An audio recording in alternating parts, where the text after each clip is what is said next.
Good tea. Nice house. Greetings and felicitations. Hey, hello, and welcome to Plomeek Teatime number 31.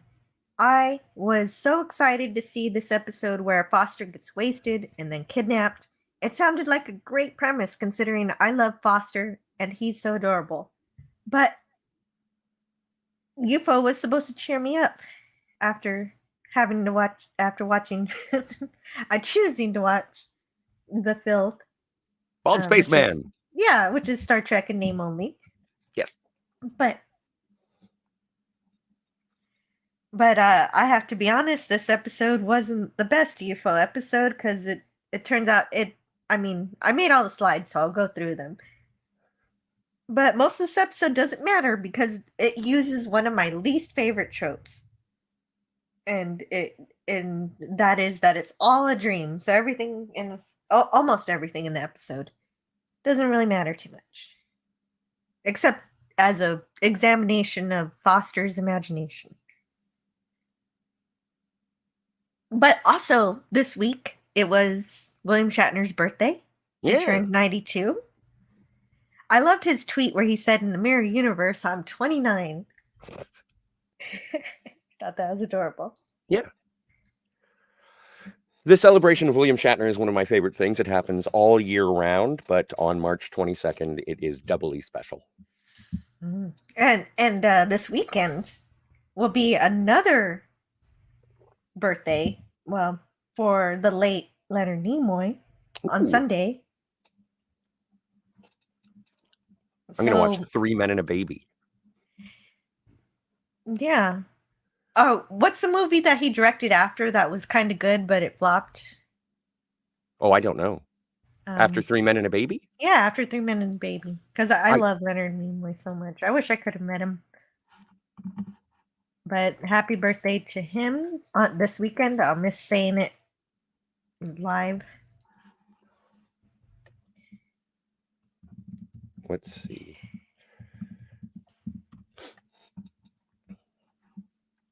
Hi, everybody. I'm Scotty R37. I'm from the Phantasmagorium Show. I'm here to also assist in Jill cheering up. Hoping you guys are having a great afternoon. Good to see Franco and Mr. Brown's Alliance in the chat. Again, I hope you're having a fantastic day. But when it comes to, let's see, I'm going to get the director credits. Here we are. Oh, wow. The Good Mother, Body Wars, Funny About Love, Holy Matrimony, and The Deadly Games, which was a television episode that he directed. But no, it goes Star Trek 3, Star Trek 4, 3 Men and a Baby, and then something called The Good Mother. The Good Mother, that was it. Oh, it's got Liam Neeson. No, I heard it was, well, I guess it's not that good, 5.7, but whatever.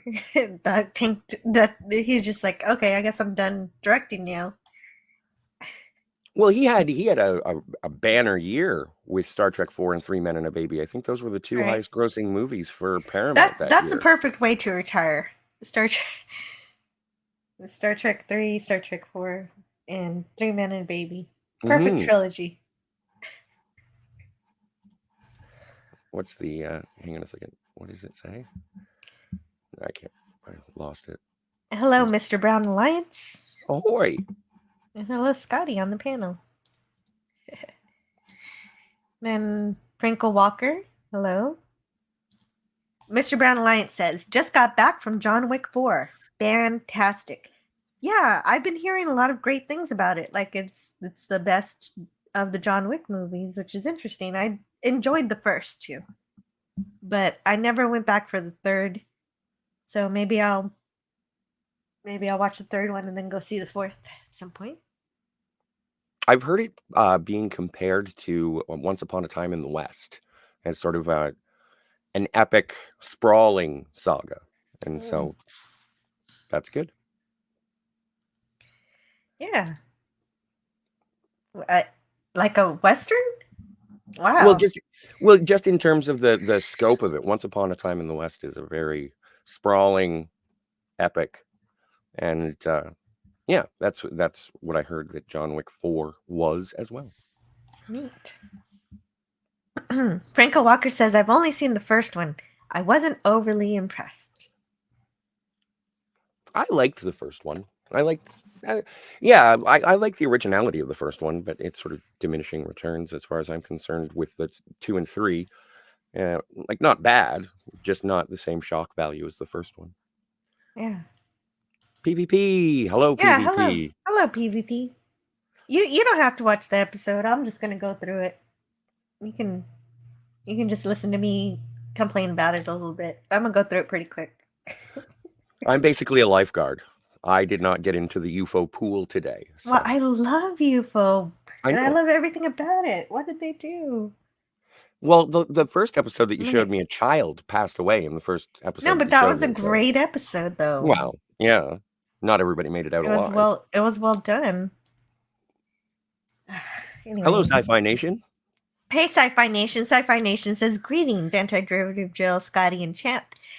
I sent you a DM, Jill. Please forgive my no-show the other day. You're forgiven completely. It was a great show.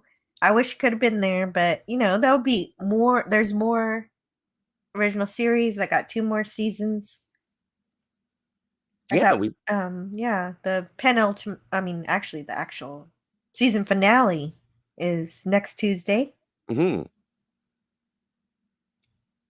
And, the neural parasites. I can't wait. Yeah. Right. The flying pancakes. Yes. It's going to be fun. I haven't seen this episode in such a long... Operation Annihilate. I haven't seen it in such a long time. Oh, heavens. So where are we here? Under the sea? Darling, it's better down where it's wetter. Take it from me. Well, nipples. Okay, so another, okay, yeah, that's great and everything. I'm happy with that. But what I'm not happy with is they changed the captain from, I forget his name exactly, but I really liked him. It's something Carl something, but Weathers? No. Oh. I guess I can't really be mad about it if I can't even remember his name, but he was kind of cute, and they changed him. The captain, and they made it this guy who's got a water in his name, so he's the captain. Oh, Foster's going on vacation, and he's having one last he's on his rocket ship. I really always love seeing the rocket, separate from the submarine, but he really plans to let his hair down. So before that episode goes into Dreamland, it's a party. Ain't no party like an S Club party. Yeah, and they actually play a Beatles song. Oh, wow. Jojo was a man who thought he was a loner. Whatever song that is. Get Back? Uh-huh. Is that the name of the song? Anyway. I guess so. But wow, they licensed the Beatles. I should have watched this. This party looks amazing. Well, the party's great. Yeah, I thought these things were supposed to be ragers. And this one kind of is. It's like a 60s theme party. And let me change something here about my setup. Okay. If you'll just give us a moment, ladies and gentlemen, Jill is going to purchase and assemble a new computer within the next 3 minutes. Okay, all done. Oh, that was even faster. Perfect. Yeah.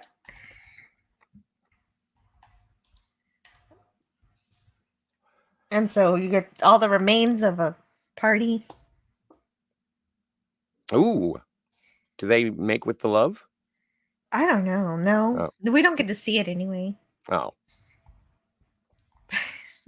What an interesting collection of wall art. But the party runs late. It's 4:30 a.m. and he has to wake up at 7 to go to a 2-week physical health spa or torture zone, depending on your outlook. But this looks cozy. It does look cozy, yes. They should be watching Star Trek Voyager. Hey, Bird of Prey is here. Ahoy. And Mark Harkness. Ahoy. Hey, hello, bird of prey, Kapla. Kapla.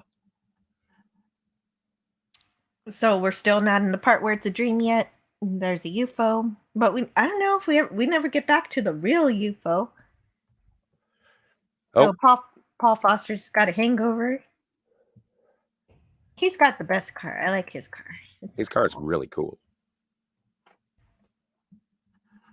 I want that jacket. And he leaves his girlfriend a note.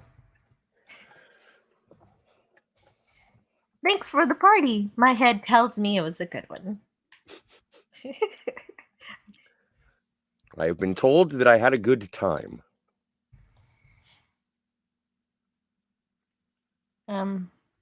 Yeah. So they're tracking the UFO, sending an interceptor, and I love the lights, the blinky lights, the interceptors. Paul Foster's remembering the party. He does that throughout the whole episode while he's having a physical, having to do exercises and being berated. There's a lot of fat shaming in this episode. Oh no. We'll soon get rid of that, won't we, Franklin? Okay. Maybe not a lot of it, but maybe I'm just exaggerating. Enough of it to be noticeable? Yeah.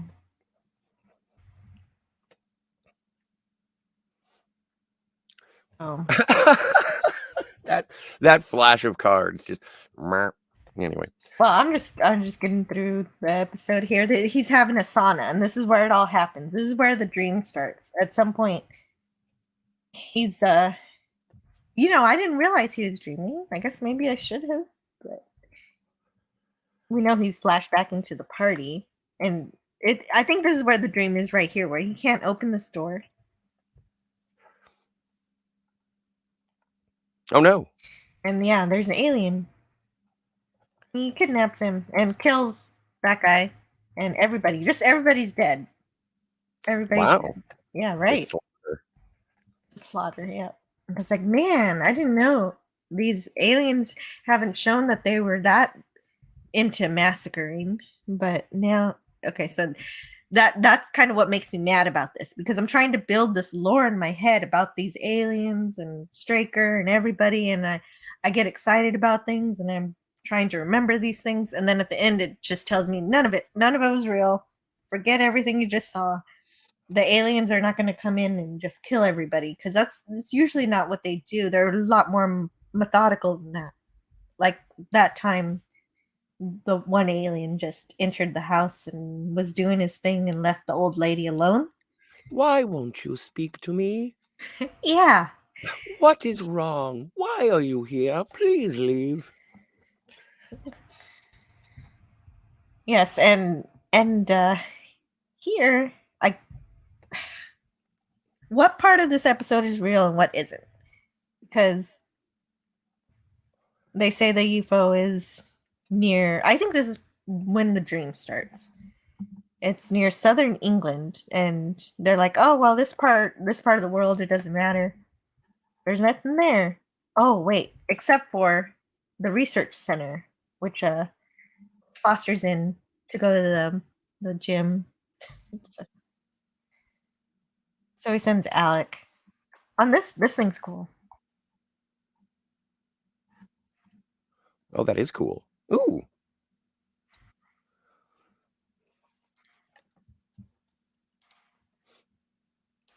Hi, everybody. So and again, I haven't seen the episode, but do those little propellers, do they pivot so it can go up as well as forward? Do they twist? Whoa, I don't know. I didn't notice that. Oh, this is the first time I've seen this craft, actually. Sci-Fi, you're absolutely correct. It does look like the Firefly with turbo fans on it. Those badges almost look like Terran Empire, early edition. And Mark Harkness says, thought I'd drop in after exchanging compliments on DVD's Friday Night Frolics. Have subscribed. Hey, that's awesome. Great to see you, Mark Harkness. And yeah, there'll be another Friday Night Frolics tonight. which I definitely need. It's gonna be fun. Yeah, it's Friday, everybody. Mm-hmm. You got to get down on Friday. Yeah. Oh no, don't sing. I'm not going to yet. Bird of prey on this week's Picard, says Mr. Brown Alliance. There was, from my favorite movie, In the Graveyard.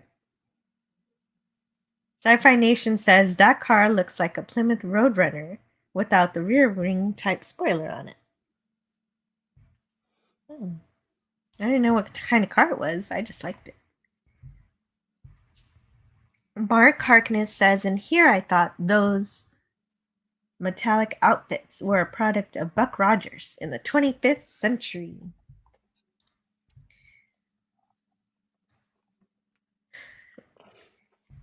I'm more of a Duck Dodgers fan. That's what it makes me think of. Duck Dodgers? In the 24th? The 25th. 20, yeah. I knew there was a half in there somewhere. Sci-Fi Nation says, notice how the purple wigs look just like Eddie Munster's haircut. I was noticing that, yeah.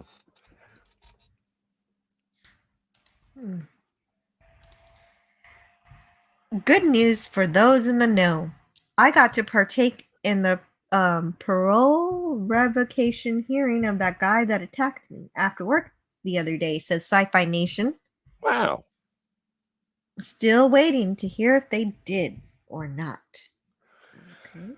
Well, it is a harrowing tale of what happened to you, Sci-Fi. I hope everything goes in your favor. Yeah. Yeah, me too.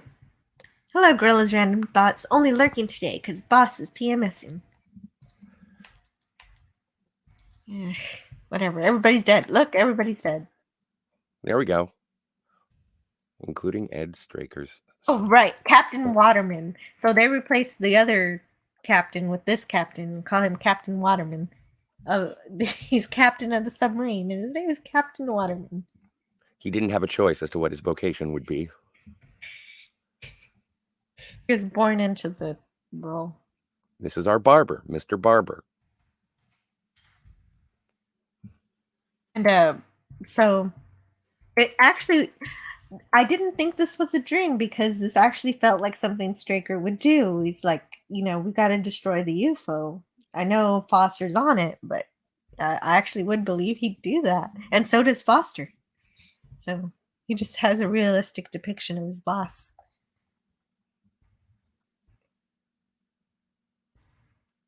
Are they friends in this episode?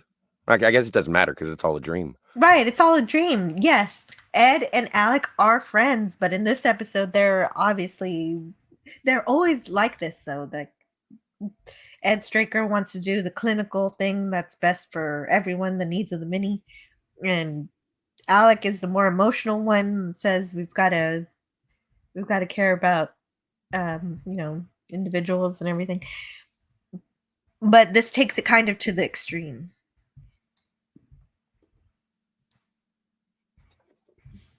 And I just don't care because it's not real.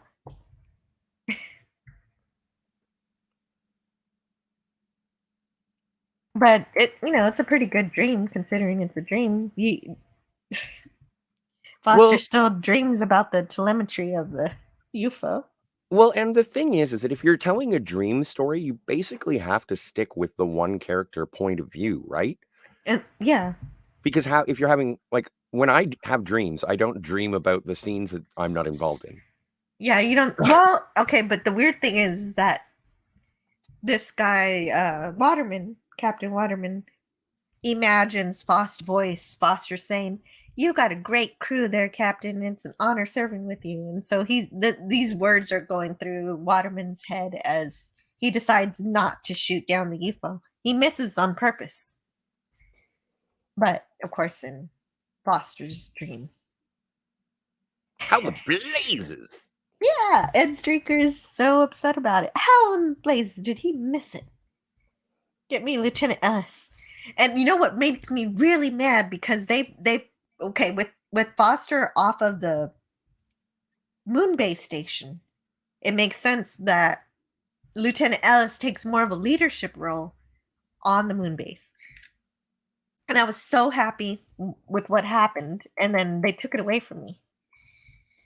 I don't know when it happens, but she gets to be she gets to drive the moon buggy or the little flying moon car.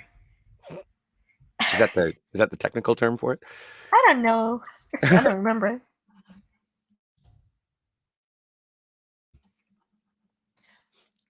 But it's okay. So they're calculating the trajectories and all the cool stuff that they normally do. So I was totally fooled. There's a UFO. You know, for such a technologically advanced organization, you think that they would have televisions in color. No, they don't. Well, I guess I don't know. I can't help you why that happens. Oh, it's probably budgetary reasons. I'm not angry. I'm surprised. Mm. And the UFO is right next to the moon, so I don't know why the interceptors can't just go take it down. But Foster, okay, so here's the theme of UFO, and I get why he's dreaming about this. He's dreaming about this because what usually happens is they find the UFO, and if they're able to catch the UFO, they get the alien and they try to make the alien adapt to Earth atmosphere. They try to get the alien to stop breathing the water and start breathing air. But then it doesn't work out and the alien dies before they can learn anything from the alien. That's happened a few times already. So here Foster is dreaming about the reverse happening. The alien changes him through the manipulation of drugs and something. Probably, I don't know, to make him breathe water or liquid, whatever the liquid is that he's dreaming. Yeah, it's all a dream. It's all a dream, Captain Infinity. Fuck. Oh, but wow. I do understand. So frustrated. I am. Well, I was supposed to be happy. UFO was supposed to be my happy zone. Now, see, this is why I'm so mad, because it's so cool that Lieutenant Ellis gets to be on this buggy, this Land Rover, whatever it is. Lunar lander. Nope. Lunar You're lander. right. Yeah, thank you. Okay. Sure. I forget what it's called. I'm so mad. Doesn't she look awesome? Okay, so then. Oh my stars! Yeah, this is a strobe light. No, and so I thought I love this shot. Lieutenant Ellis gets to be in charge of a mission here. But it's not real. There we go. Another Mary. Oh my stars! She blew up the lunar lander. No, it crashes. I don't know why it crashes. Did either one of us watch this episode? I watched it. I just got mad at it. And I didn't do a proper review of it because I'm so angry with it. And so they rescue Foster, but since now he's breathing liquid, they've got to revert him back to breathing air again. But the doctor is very clear about it. I'm not very I actually really like Foster's imagination concerning this doctor, because the doctor says, I'm not really very good at this. I do this all the time to the aliens and they always die. But I guess we'll try it.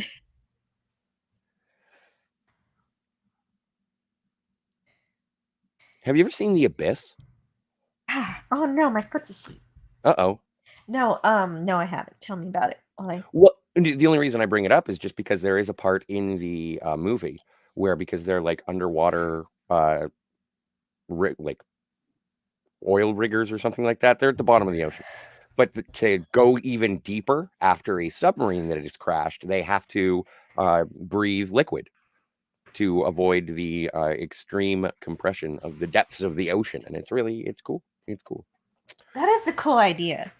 I wonder if that's been a thing that's ever been actually considered in real science. I'm trying to remember if it was real, because they actually do put like a mouse into like liquid, and I'm not sure if it worked Oh my for God. real or not. Poor mouse. Liquid helium. No, can't breathe helium. Well, but a mouse already squeaks, so it shouldn't be too bad. That's true. Imperceptible to the human ear. And yeah, so then I also like that Lieutenant Ellis had such a big role in this episode. Not only does she drive the lunar lander, or whatever it is, she also gets to help with the surgery. So, but then the whole episode it was taken away from me, Scotty.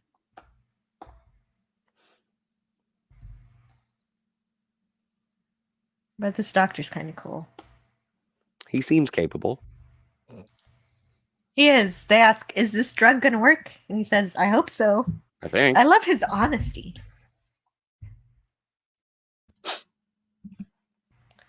But yeah, they hold him down so his lungs don't explode and he doesn't choke to death. But really, there's no stakes because it's a dream. So we're almost done. So this is reality. He was only asleep, or he passed out. He passed out in the sauna. And he just fabricated the entire episode in his brain. To what end, though? No end. There was no end. He Like, just did he drinks some come- water. Everybody's This guy's alive again? Everybody's alive again. And he sings a song that Bugs Bunny sings.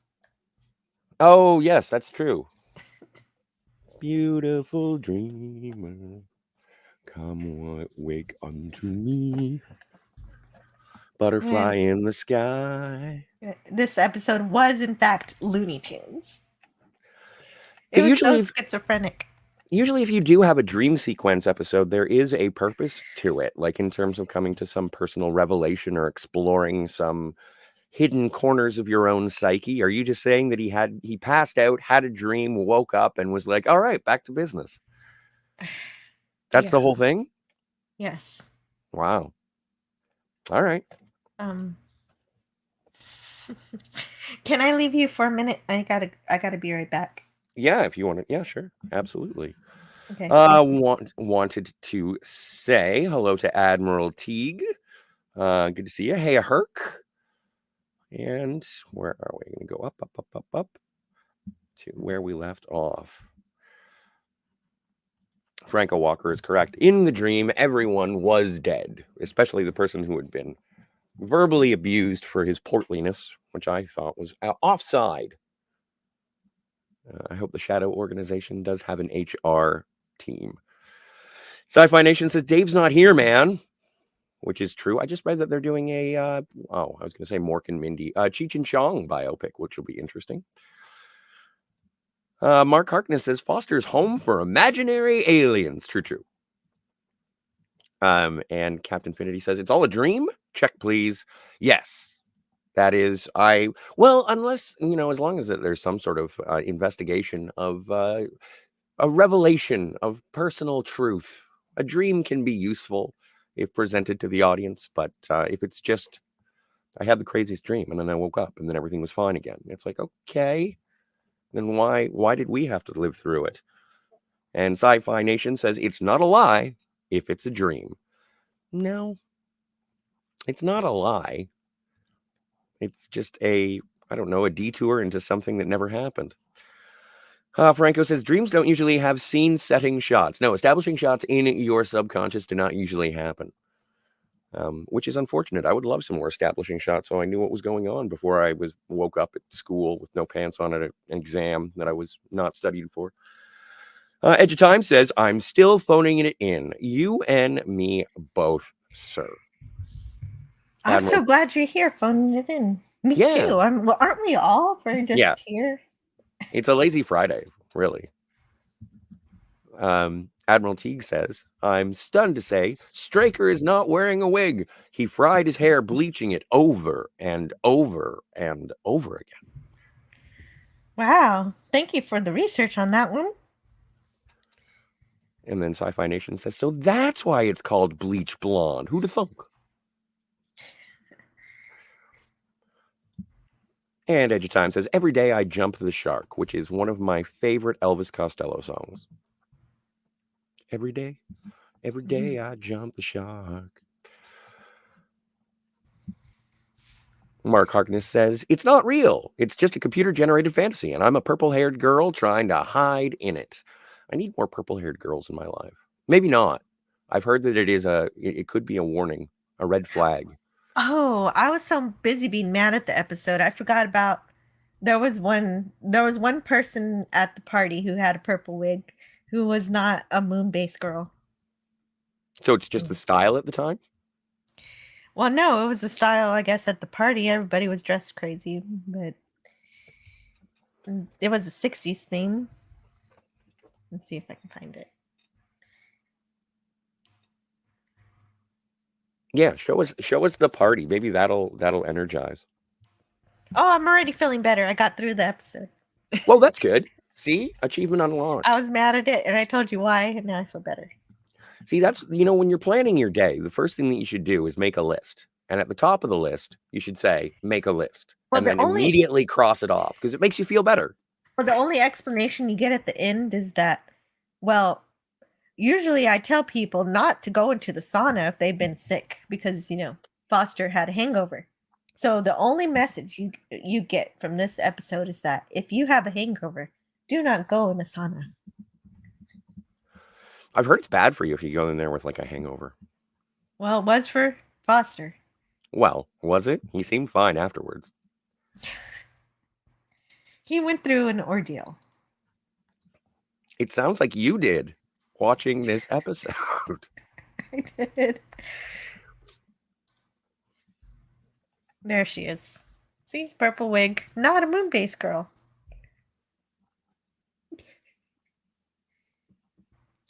The green wig. It's Marge Simpson. Oh, I like that Oh, yeah. The green wig. I didn't even notice the green wig. I like that the stream element spot wants you to remember Canadian Spider-Man. Yes. His channel is really cool. And he's still posting his adventures south of the border down Mexico way. Yeah, those are his current adventures, and it even has past adventures where he's traveled the world. Mm-hmm. Well, and spring is breaking in Canada, so perhaps he will return. Liquid someday. Hydrogen. Oh, you think he's going to come back to... Well, yeah, he will go back to Canada. That's where his family is. Ever since he left, the country has felt empty. Oh. Yeah. Well, he would... Who's going to chop all the wood? Oh, no, we got a guy. We knew we have to fill that role. We knew. There was a poll. And we were like, we need a wood chopping guy. Well, some people in the chat are trying to figure out what liquid they had people breathing. You know what? I'll look it up. Why not? Yeah. See if we can find out what scientists are trying, how they're trying to get people to breathe liquid. That just doesn't feel right. We're not fish. All right. Sci-Fi Nation says, oh wait, Abyss was sci fantasy, but they do use helium and other light gases for real life deep diving. Admiral Teague says, all we need for an episode of UFO to be complete is for Straker to smoke a tiny cigarette at his electronic office bar and drive his cool brown car, and I'm good. Well, that is what happened. That does happen. Okay. Yeah, I'm not that mad at this episode, but Just a little bit.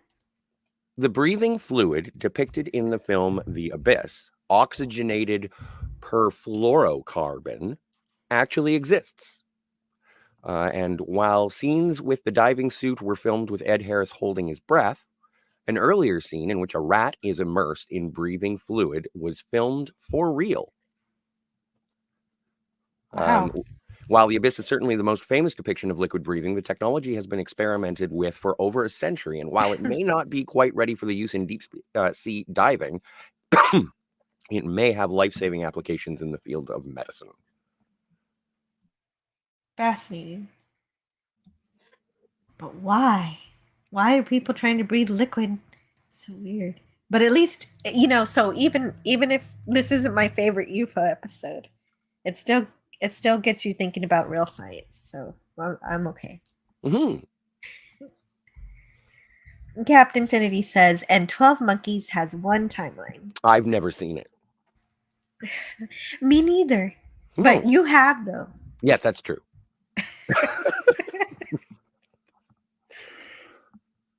Sci-Fi Nation says, greetings, Captain Infinity, Admiral Teague, and others I may have missed in the chat. Admiral Teague says, wow, a male actor who is actually in shape. This is an atypical UFO episode. What? Yeah, well, Foster's just hot. Oh, wow, Jill, heavens. Coming on strong on a Friday morning. My stars. Sci-Fi Nation. Well, wait, what?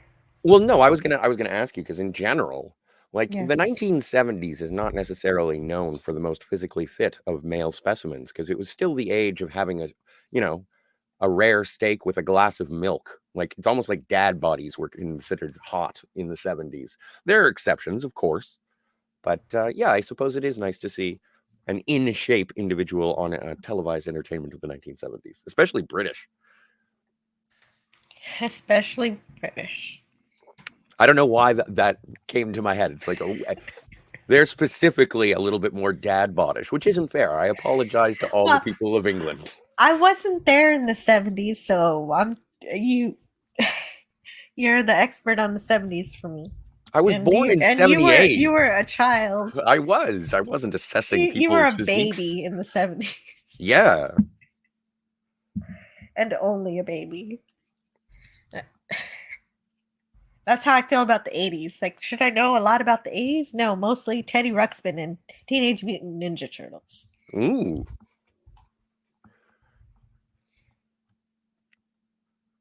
Teddy Ruxpin was fun when you put in like other tapes. Like heavy metal? Yeah. Little Beastie Boys. Not that that's heavy metal, but yeah, anyway. You get some Run DMC coming out of Teddy Ruxpin.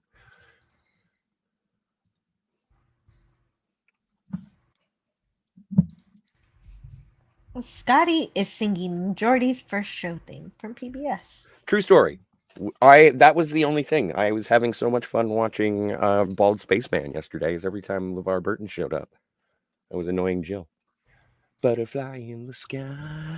Well, the thing about that is the reason why I actually like LeVar Burton, is because I grew up watching Reading Rainbow. And you don't have to take Jill's word for it. Da-doop-doop. Thank you.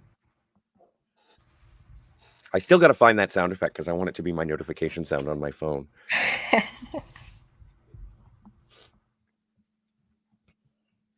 Hello to Herc130. Hey, Herc. Admiral Teague says, why can't Star Trek V be just a dream? I believe that it is, and Scotty doesn't. We had a whole live stream about it. We talked about it. Yep. Ooh, which reminds me, I can't wait for next week. Right. Next Friday, we're going to talk about Star Trek 6. So I'll have something great prepared for that. That's going to be fun. I'm looking forward to that one because I haven't seen that one in a while. Me neither. Too long. So we're actually going to watch a good one. It took me 12 hours to remember the name of the shapeshifter in Star Trek 6. And I finally came up with it. It's Martia. Hey, PvP. Hi, guys. Hey, How are you? welcome, PvP. How are you Hi, doing? I'm doing okay. I woke up late. I got to bed late and I woke up late. And oh, Late's good. hold on. I You're gotta here mute. now. I gotta mute. Oh, there we go. I was getting an echo. I forgot to mute my YouTube.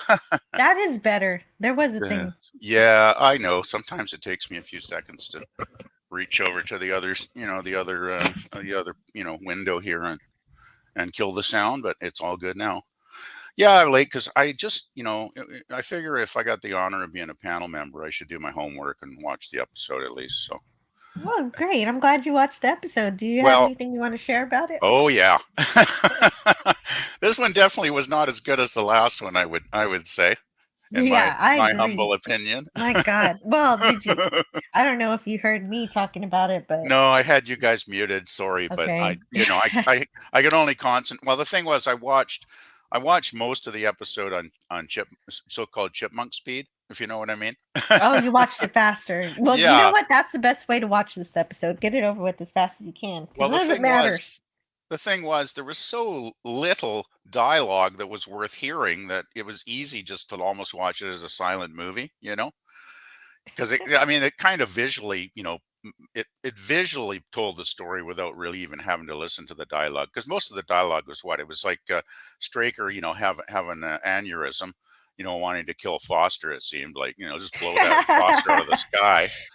Like, Yeah, it seems so outrageous, but it didn't really hit me that it was a dream until it's revealed at the end, and you think about as I Oh, was reviewing it and thinking yeah, about it over, it makes sense. that was the one good part when they did the reveal. It was like, you bastards, you had us fooled the whole episode. Yeah, no, I you know. fell for it hard. That was a great twist ending. I must give it that much credit. And well, let's see. I'll go over the things that I enjoyed, even though I thought it was a pretty flat episode overall. Really not much of a story, but okay. I guess the premise of Foster being kidnapped by the aliens was kind of cool. Seeing him in the green liquid in the space helmet was pretty cool. Seeing the inside of the UFO. Is this the only episode where we see the inside of a UFO? Well, at least in his dream. Oh yeah, the inside of the UFO. Yeah, Yeah, with all the little glowy lights and stuff. Uh-huh. Yeah, So that was you're fun. right. That's the first time we see inside of it. Yeah, that was fun. Hey, look at all the pictures you already saw. Let's look at them again. The It's party really scene. fast. The party scene at the start was hilarious. I'm thinking, okay, this is supposed to be 1980, and they're listening to the Beatles song, and Yeah, I it's just more figured like it was a 60s party. yeah, exactly. This is like more like maybe psychedelic kind of with the costumes. I would say maybe 67, 68, 69, somewhere in there. Mm-hmm. Late 60s for sure. And it's like, okay, so Paul's got to sign into a health spa. Shadow's ordered him to get fit. I don't know why, because he's already very fit. But Well, I don't know. It's just probably they said it was something everybody has to go and through, so probably nobody's singled out. probably an annual thing, like once a year you got to do a week, just to get keep in shape. I'm thinking. Yeah, and the guy who leads the thing is kind of mean to the heavyweight guy. Yeah, I can relate to that. I've always been a little bit heavyweight since I was a kid, but Heavyweight champion of the world. well, thank you. Cheers. I wish. But There yeah, it is, inside the UFO, as yeah, you said. that was pretty funny. But I mean, he actually looked like they were filling the helmet with liquid when they first kidnapped him, right? And I They mean, it did. looked like it was rising up. I'm thinking, man, he must have like been holding his breath, or I mean, it didn't look like he was holding his breath, but it was quite the effect. Wow. 'Cause I Yeah. was Any thinking, other? geez, the actor could drown. Yeah. Do you have any other notes on this episode? Oh, definitely. I just want to say Lieutenant Ellis was particularly awesome in this episode, since she was Mm-hmm. featured so much. Like, we usually never get to see her much, right? Maybe a Exactly. few scenes where she's behind a console and that's about it. But this one, it's like she's like a main character, for That's once. what made me so mad about this episode, because they put her in there. She's the leader of the little expedition, hmm and she gets to help with the surgery.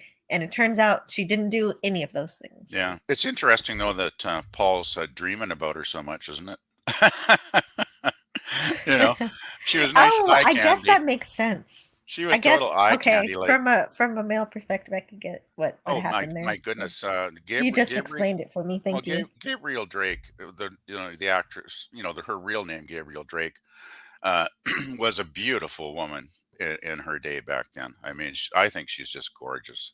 Yeah, I love So, I her. mean, I loved every scene she was in. I was just like, wow, this is such nice eye candy. So I enjoyed that. Let's see. Oh, by the way, she's the sister of legendary singer-songwriter Nick Drake, which I always mention because people should really check out his 3 albums if you've never heard him because he's awesome.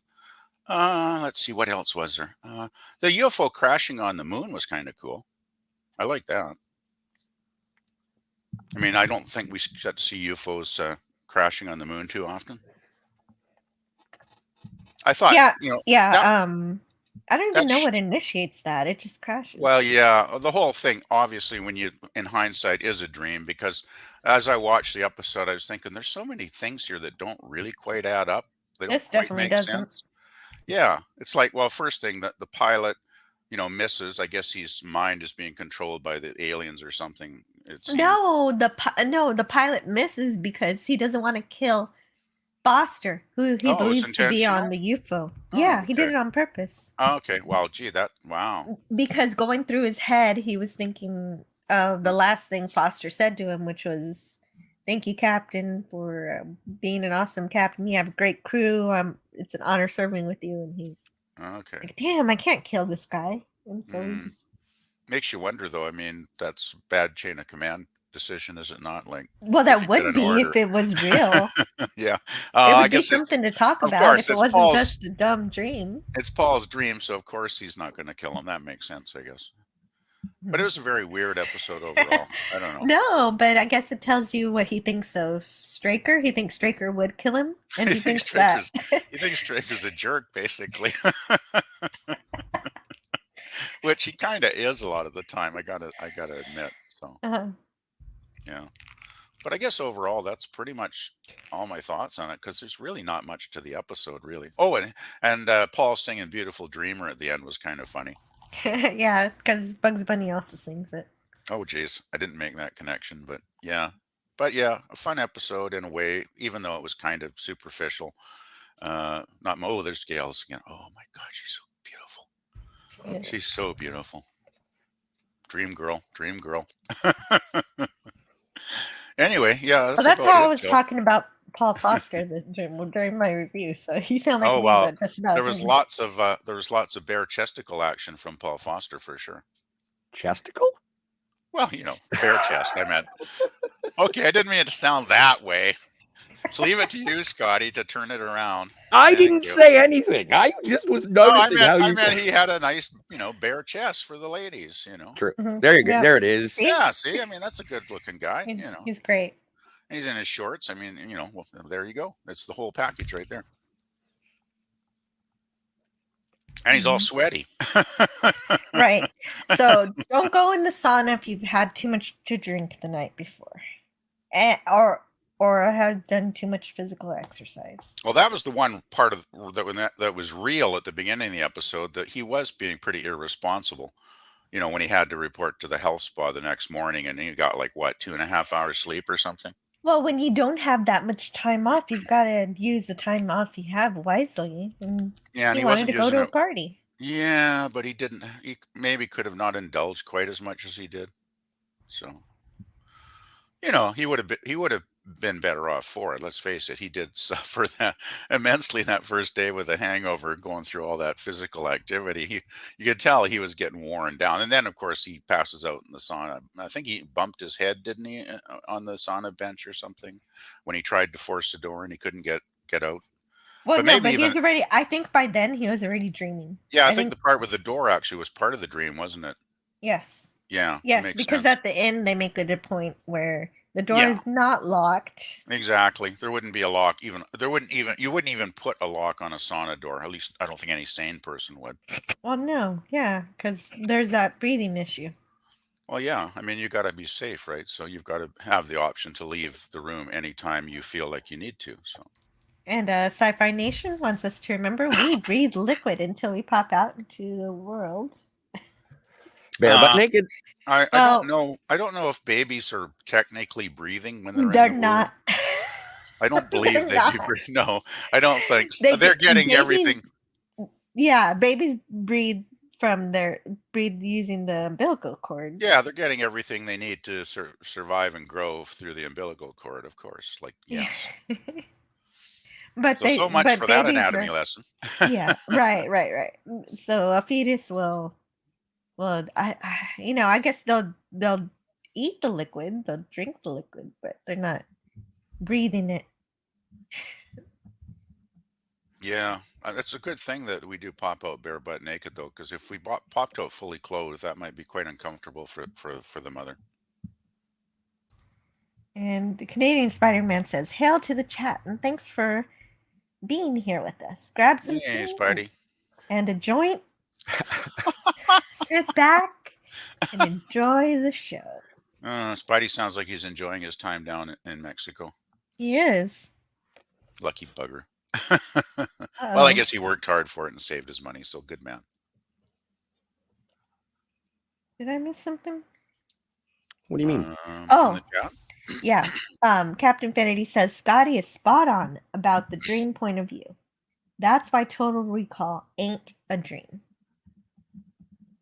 I don't know. Yeah, What are you talking about? What are you talking about? In Total Recall, there is, because at the end of the film, and there are Easter eggs sort of scattered throughout the movie, that perhaps Arnold Schwarzenegger's character is having a long dream. It's all the recall implant of his memory, and it does fade to white at the end of the movie, which some people have taken as an implicit clue or just explanation to the audience that everything that you saw just happened in Schwarzenegger's mind. But then there are things that happen in the movie that are not taken from Quaid, that's the character's name, point of view. And so that is Finity's explanation as to how Total Recall is not a dream, because there are moments in the dream which Quaid is not a part of. Thusly, we are being presented the reality and not the dream, I think is what he's trying to say. And if he's saying that, then parts of the UFO episode were real.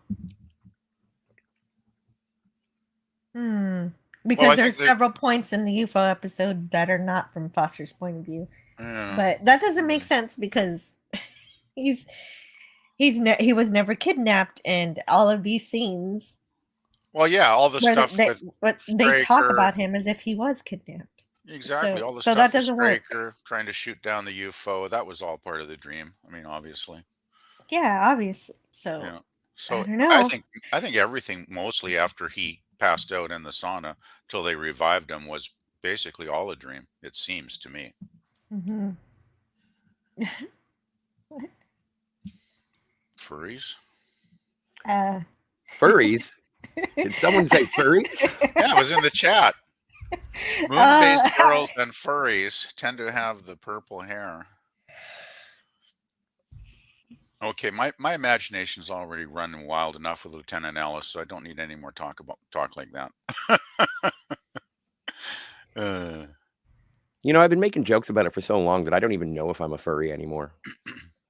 Do I just say it to shock, or do I actually believe it? I don't know. I do not know. I don't know maybe what you're up to. Maybe you're just dreaming it, Scotty. It could be all a dream. Yeah, exactly. Maybe this discussion, this live stream is a dream. My. Oh. Maybe I'm still sleeping. I never woke up today. My alarm's going to go off and I actually get to watch the episode. That'll be great. There you go. Yeah, it'll be 8 a.m. and you'll have plenty of time. This is good. So Scotty didn't watch the episode, I take it, so he had no opinion on it. No. No, he just listened to me rant about getting to see Lieutenant Ellis have such a big role, and then all of it get taken away. Yeah. Well, at least she got a lot of scenes. I mean, that was nice. So instead of just sitting at the console all the time. I basically showed up, said to Jill, "How was your day?" And she had this entire slideshow and saying, "Well, let me tell you, I saw this episode of UFO and it wasn't as good as I wanted it to be." And then, now we're here.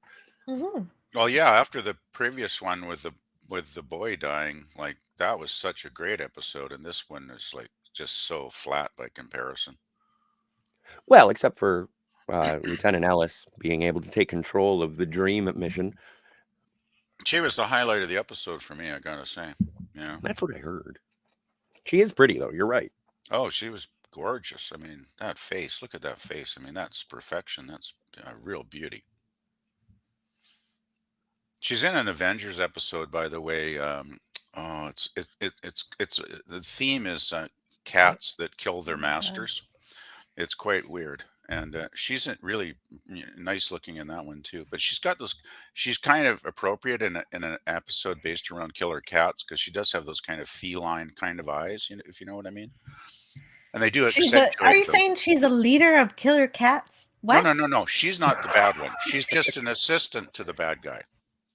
But she's not really at the center of the plot. She's a secondary character, but it's still nice to see her when she pops up in other shows, right? Because she did a lot of TV, I think, back then. Okay. Well, I mean, I thought, since it kind of... Well, I don't know anything about this killer cat thing, so I just... Well, have nowhere to go from there. Oh, I'll quickly research it here. Just give me a minute. So Admiral Teague says your opinion of LeVar Burton is about to take a hit. Well, it did. Geordi is a terrible father who plays favorites in public, and that doesn't even make any sense to Admiral Teague that he plays favorites with the daughter who's an engineer, because the other daughter is a pilot, and Geordi is also a pilot. So that is stupid. And then Scotty R37 is telling me that it's just a joke, but it doesn't feel like a joke to me. But apparently Sydney is saying that she was the one redeeming characteristic about Sydney is that she's not perfect. She's crashed ships, and now she's saying she crashed the ships on purpose to get attention from her dad. I think that was just a throwaway joke. You think it was a joke, and I think it's real. And I think it's terrible. Also. Okay, I've pulled up the episode. The title of that Avengers episode was The Hidden Tiger. Season 5, episode 8. Oh, it's a cartoon. No, it's not a cartoon. Oh. The Avengers is live action. Basically, the Avengers, the main character in the Avengers is John Steed. He's like a British Secret Service agent, played awesomely by Patrick McNee, great actor. He had several female partners through the series. He actually had a male partner in season 1, a doctor, but he bailed out of the series. Like his character just wasn't, that popular. So I guess they wrote him out after the first season. But there's only like 3 episodes of that first season that survived, because back then the good old BBC would wipe their videotapes and reuse them. So most of the episodes that's how a whole bunch of Doctor Who got lost. Who. Exactly, Jill. Yeah. So then he had, several female characters. He had Honor Blackman. She's was the lady that was in the James Bond film Goldfinger, I think it was. She was pretty good in the first few seasons. And then my favorite ones are the 2 series done with Diana Rigg as the character Emma Peel, which is a very cool character. Like she was like probably the brains. Steed was a little more, he was like this, not quite as brainy, but Emma was like, she was smart. She was always studying something. She knew all kinds of things. She wrote research papers, and she could flip bad guys on their head. That's fun. She was very cool. You'd really like that show, actually, Jill, because there was a lot of sci-fi themes too. Really? Oh, right. Like the Hidden Tiger. That makes sense because, right. Yeah. A lot of these spy shows have some of that. Yeah. Oh, the Avengers it was basically the Avengers is kind of referred to as spy-fi, if you get the meaning, spy-fi, because it has a lot. Well, I mean, let's just one episode. There's like, killer space plants that land on Earth. There's a couple episodes with, killer robot cyborgs. Yeah, it's a pretty killer robots, killer cats, killer vegetables. Well, what more do you need? You got to have the adversary, right? You got to have the danger, By the way, Gabriel Drake's character in The Hidden Tiger was called Angora, which I think is kind of funny. Because I think Angora is a type of cat, is it not? If I remember. Anyway, The Adventures was very successful. It ran for 9 seasons, and there were how many episodes? Let me quickly see here. Captain Infinity in the chat says, so it was missed. 12 Monkeys cannot be a dream because the character point of view changes. The Adventures had 161 episodes. Cool. So it ran for a while. Anyway, enough about that. I just went off on a tangent. Sorry, Jill. No, that's fine. I just like I asked about it. I Well, wanted to hear more, but I didn't learn Gabrielle anything Drake- more about the cats. Since Gabrielle Drake, cats. is the actress and she was in both shows, I just thought I'd sort of inform people about another show I love. So yeah, it sounds like fun. It's a lot of fun. Canadian Spider-Man says, PvP, good to see you again. Just caught the end of the show with Pop Culture Curator last night, and you were all giving Jill such a good shout out. Oh, wow, really? That's great. Thank you. Oh, okay. I better go Thank listen you, to Spidey. that then. I want to go hear my shout out. I wasn't even there. That's pretty cool. Admiral Teague says, Captain Infinity, according to your rules, it has many timelines, and you need to face up to that. Oh no, things are about to get spicy down in the chat.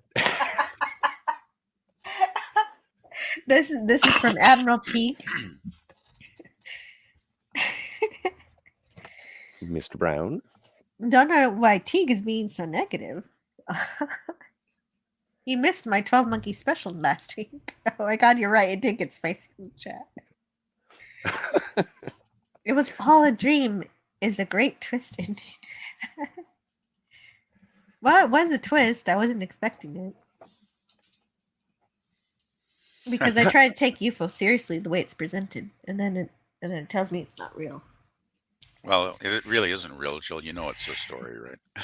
No, I didn't know that. I thought we were being invaded by aliens and protected by purple-haired ladies. Really? Okay. Okay.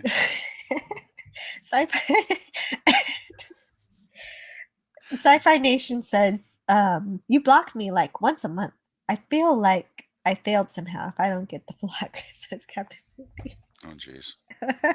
Wow, there's some weird Stockholm Twitter syndrome going on here. Well, the chat can get pretty weird at times. That's true. But it's always entertaining and fun generally. Yeah, definitely.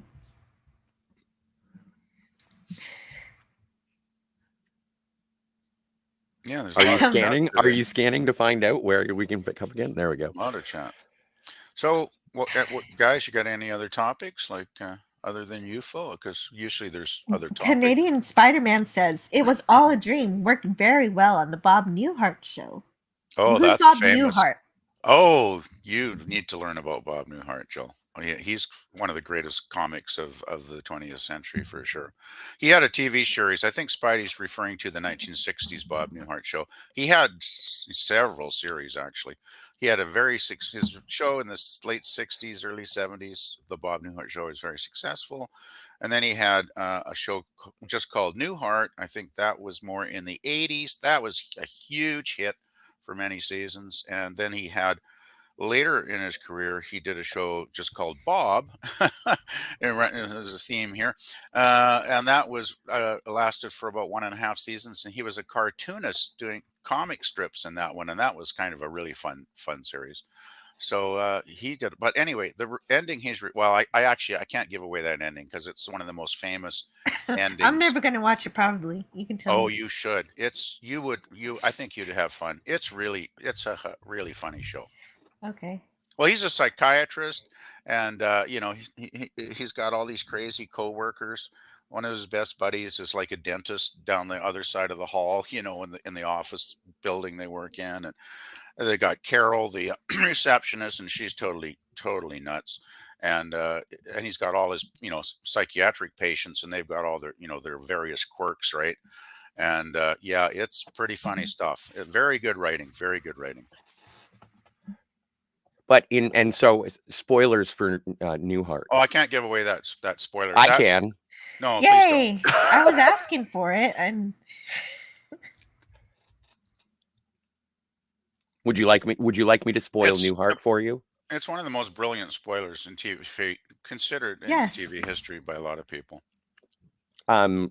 Well, You you're had to absolutely watch. You had to watch both the '60s and the '80s series, though. Yeah, that's really too get much the for me to joke. watch. I have lots of things to watch. Yeah. But yeah, in Newhart at the end of the series, Bob Newhart wakes up on the set of the Bob Newhart show from the previous show that he had done, and the entire show of Newhart was a dream. Yeah. Oh. Yeah, like all what 7 seasons or whatever there were of. Yeah, I'm not sure how long it rang, but yeah, It was a long time, I think, because That reminds me of a huge comedy hit. skit where it's like a Breaking Bad skit, but the whole thing was just a dream, and he wakes up as the dad from Malcolm in the Middle because he also played that role. oh It's yeah, the same kind of thing. Yeah, Jill, you got it exactly. It was so funny. Like the first time I saw it, I was like, "You're kidding, really? Like Well, that's just it works genius." it works better in a comedy sphere Oh, than it was hilarious. Believe me, it was so than funny. in a thing that's actually canon. Yeah, and the thing was, both shows were really good shows, so that made it even better, right? You know, because the you Bob went through the Newhart whole. cinematic universe. Well, you went through the whole journey of watching all those, years of episodes, and then you got to the payoff at the end, and it was just fantastically funny. It was just the perfect ending. What was the line? I can't remember what he said. He wakes up and he's in bed, with his first wife in the previous series, and he's like, "Wow, what a dream!" or something. He makes some line I can't remember, but it's the expression on his face. He's just like totally. It's like his head's gonna pop or something, when he realizes. Yeah, it was so funny. Cool. Anyway, Yeah, seems fun. I talk too much. No, not at all. No, you're fine. Admiral Teague says Straker is kind of a jerk in the sense that when some of his people seem to be dead but aren't, he moves on real quick. Is that meant to be DOAs? Like dead on arrival? I don't know. I don't know. It was all a dream. I used to read Starlog magazine. I remember that, man. I used to collect Starlog. Used to have lots of them, but I read that, but it's part of the things that I'm trying not to read. Oh, selective chatting. I love it. You should have a chorus of row, row, row your boat right now.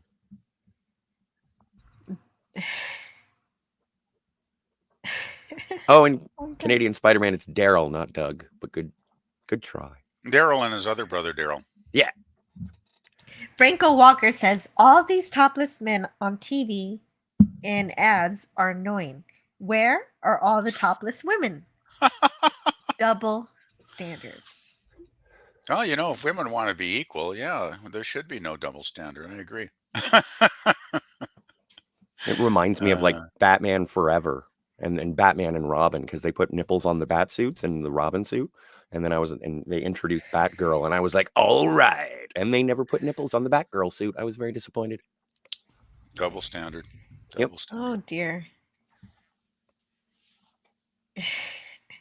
Admiral Teague says, I wasn't going to smoke pot, but if Canadian Spider-Man says to, well, I gotta comply. Peer pressure. I love it. It can only make things more groovy. Well, yeah, it's part of the 60s party that Bob Foster is going to. They weren't smoking any pot at the party, though, were they? I don't remember seeing that. No. Maybe we're off camera, but There was smoking at the party, but probably tobacco. Oh, well, there might have been some smoking some substances. I saw some ashes. That was pretty funny, though, seeing those dance moves. That was quite a scene. Admiral Teague says, one day they will make a total recall that resembles the story in a 20-page story. And Captain Infinity says, thank you, Scotty. To give credit, it's Ben's understanding. Shout out to Cinema Gulp. And Canadian Spider-Man says, it's so hard not to enjoy Mexico's Pacific coast. It's so relaxed and fun at the same time. It was a lot of work and saving. Thanks for saying that, buddy. Next year, we'll road trip down here. Ooh, adventures. To PvP. Yeah, I Yeah. drove once on spring break with two of my college buddies. We drove from Vancouver down to San Francisco. It was a week-long road trip, and it was a great time because you know what road trips are like. We were playing our tunes all the way down and all the way back. We stopped we went through Nevada, stopped at Reno, did a bit of gambling one night. Then when we got to San Francisco, we attended a party, went to the art galleries because we were all art students, right? So we went to the big San Francisco Museum. And this was only like 4 months after they had that huge earthquake Oh, in the wow. late 80s, if you remember. And I'll never forget the San Francisco Museum of Art. We walked up the stairway, and there was a crack in the wall of the building that must have been like about a foot and a half wide. Like you could put your arm through it, right? It was this huge crack going down the wall. And they had they were still clearing the debris on the part of the road because they had an elevated roadway, right? 2 levels, and the damn thing collapsed during the earthquake, and all kinds of people were crushed to death. And we drove by that, and they were still clearing the debris 4 months later. It was so bad. Yeah, I'll never forget that. It was quite a trip. I mean, mostly fun, but boy, San Francisco, it really made you realize what it's like living in an earthquake zone. I wouldn't, I don't think I'd want to live there, to be quite honest. But yeah, we had lots of fun going back and forth and, just road trip stuff. Hmm. Anyway, I got sidetracked by Spidey's comment there. Oh my God, I'm so bad for that. Well, I'm glad you had fun in California. Oh, it was great fun. Yeah, we went through Washington. We drove along the Oregon coast. If you've never seen the Oregon coast, it's absolutely beautiful. It's just so picturesque. It's amazing. And yeah, and we went through the Oregon. redwood forest in Northern California with the Ooh, giant redwoods. I wanted redwood. to see the redwoods, Oh, but I we never. drove through them. We drove through them, It's and one of the only things I didn't do when I was like, in San Francisco. yeah, they're like 1,000-year-old trees, and they're immense, immense trees. Like you Well, just have to apparently see them. there's one you can drive through. Yeah, we never saw that one, but yeah, there is from what I have heard. Yeah. Mark Harkness says, "Are you the dreamer, or just part of someone else's dream?" Well, if I'm part of someone else's dream, I hope they're enjoying it. Actually, I'm going to do a music playlist with the dream in the title of the songs. That's what I should do one of these days. That'd be fun. Yeah. I bet there's a lot of them too. Oh my goodness! Canadian Spider-Man says to Sci-Fi Nation, everything at the federal level is exploding in Canada at the moment, so I'm avoiding it altogether. Is that true, Scotty? Yeah, Is everything exploding? There's a lot of crap going on right now. Yes.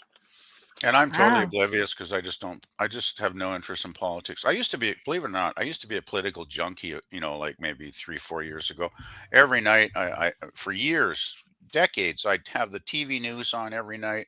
I'd watch everything about what was going on everywhere in the world, and Canada. Yeah, and same And I thing loved it. here. And the way politics got so toxic, like the last 4 or 5 years, I just tuned it out, and I can't listen to anything on the media anymore. So I probably should, at least take a look at the headlines, but I just am so burned out of politics, to be Well, quite the honest. problem is you go down the rabbit hole of trying to learn about the news, and then the questions that you have about a certain news article aren't really answered by the article. Well, So, what is even the point? the problem for me, Jill, is the news has become so woke. I mean, I hate to say it, but it's very true. Like the CBC, news, used to be one of the great news services in the world. They used to do really thorough and in-depth journalism. I remember they'd have like an hour nightly news show, and quite often the second half would be dedicated to like one story. They'd talk about one particular subject, maybe for like 20 odd minutes, right? And it would get in depth, and it was really, really good, right? It was great journalism. And then over the last 10 years or so, they've just gone into this. I mean, when Peter Mansbridge, which was the last, white male that was the main newscaster on that channel, when he retired, I don't think they've had a white man reading the news since then. It's all like minorities, and which is fine, but it's like you can't put a white guy somewhere in your news show because they got like 3 or 4 different news readers on there, right? And it just got so woke. I mean, it got very instead of being objective, trying to be objective journalism, it got, where it's got the woke viewpoint on so many things, and I just gave up on it after a while. It just turned me Doesn't off sound like any totally. fun. No, well, you have your left wing channels and your right wing news channels, and I can't get into either side really, because I think they're both kind of crazy. Admiral Teague says, of course, New Trek makes no sense. The point was to make all men look bad. And, well, fatherhood in general is what seems to be being attacked. And I usually don't take that kind of viewpoint towards a show ever. But it keeps happening with Riker, with Geordi, with Picard. I don't understand it. I didn't get around to watching Picard last night, episode 6, I guess it is, but I'll have to give it a watch one of these days, I suppose. But I assume it probably wasn't great, Jill. I didn't think Sydney was a man's name. What about Nev Campbell in Scream? Oh, is his name Sydney? I think it's her name. Yeah. I've heard of there's a YouTuber who's named Sydney. Oh, Sydney can't be a man's name, Jill. Like you probably never heard of the Carry On series, British comedy films. Well, I'm thinking it's a unisex name. Mm-hmm. Yeah, I think so. But one of the main actors in that series was called Sid James, I think his name was, which I assume was short for Sydney. He was hilarious, hilarious British comedian. Oh. Carry On films are crazy. They're very funny. Admiral Teague says Austin Powers is basically a comic takeoff on the Avengers. So the Avengers movie with Sean Connery and Uma Thurman. Don't mention that filthy movie. Movie sucked. Okay, you talk about that for a second. I'll be right back. The Avengers movie was a disgrace. It was absolute garbage. It had nothing in common with the TV series, as far as I'm concerned, as a huge Avengers fan of the TV series. That movie stunk. Sean Connery was wasted in it. He looked like a drunk buffoon. Well, he probably would have been better off if he was drunk, because the stuff they had written for him to do. I mean, there's a scene where he's wearing like a bear suit, like a big teddy bear. Oh yeah, I remember that. I mean, oh my God, Sean, what have you sunk to? I mean, Zardoz with the loincloth, I don't mind, but when you got Sean walking around as a teddy bear, it's just like, I give up on this crap. It was just, oh God, it was awful. I mean, Uma Thurman and what's his face? Ralph Fiennes. Ralph Fiennes, they just didn't get the characters at all. They just didn't get the characters. None of it rang true to me. It really sucked. I hated it. Well, I think most Avengers fans hated it too. It's got like a really bad rating too, if you look it up.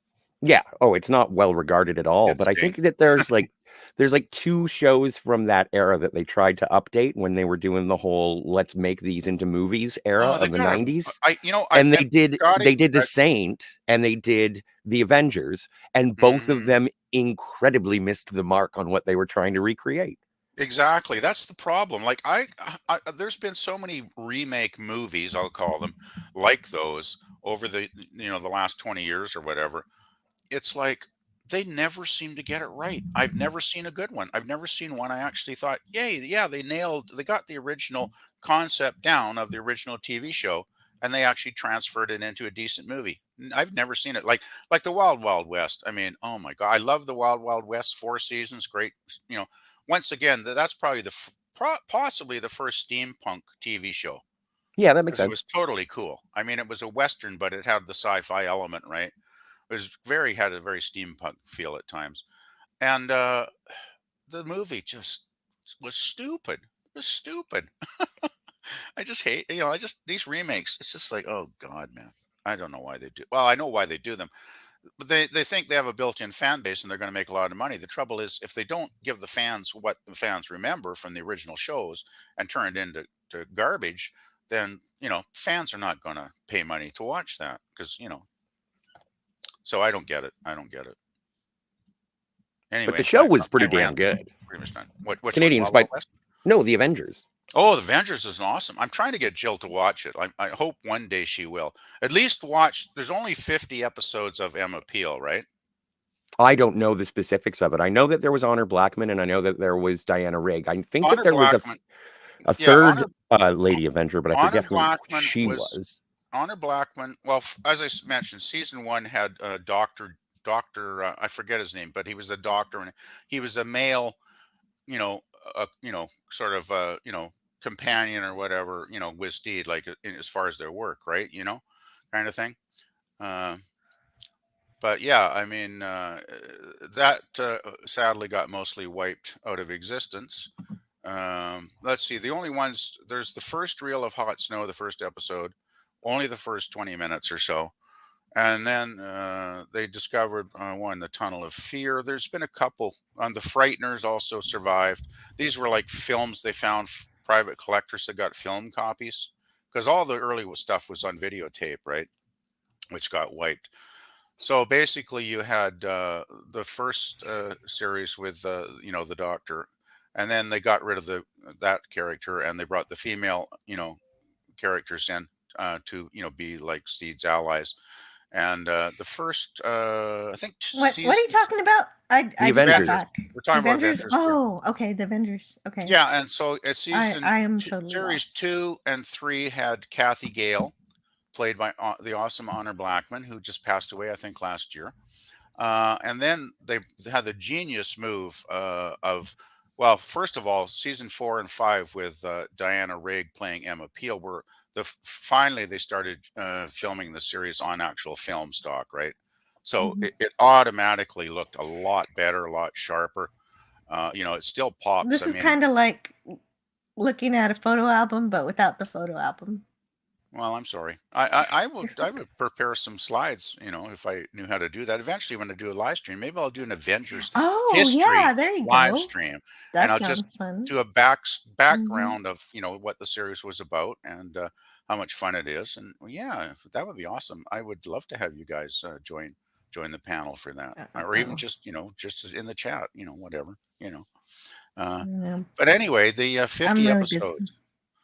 You're really busy. I am. too much. I got too much going on. I know. I tell you, Jill. I mean, I would say, but you do end up finding your audience and people who will join you. No, the thing is, I just do recommend there's only 50 episodes with Diana Rigg, and they are really gems.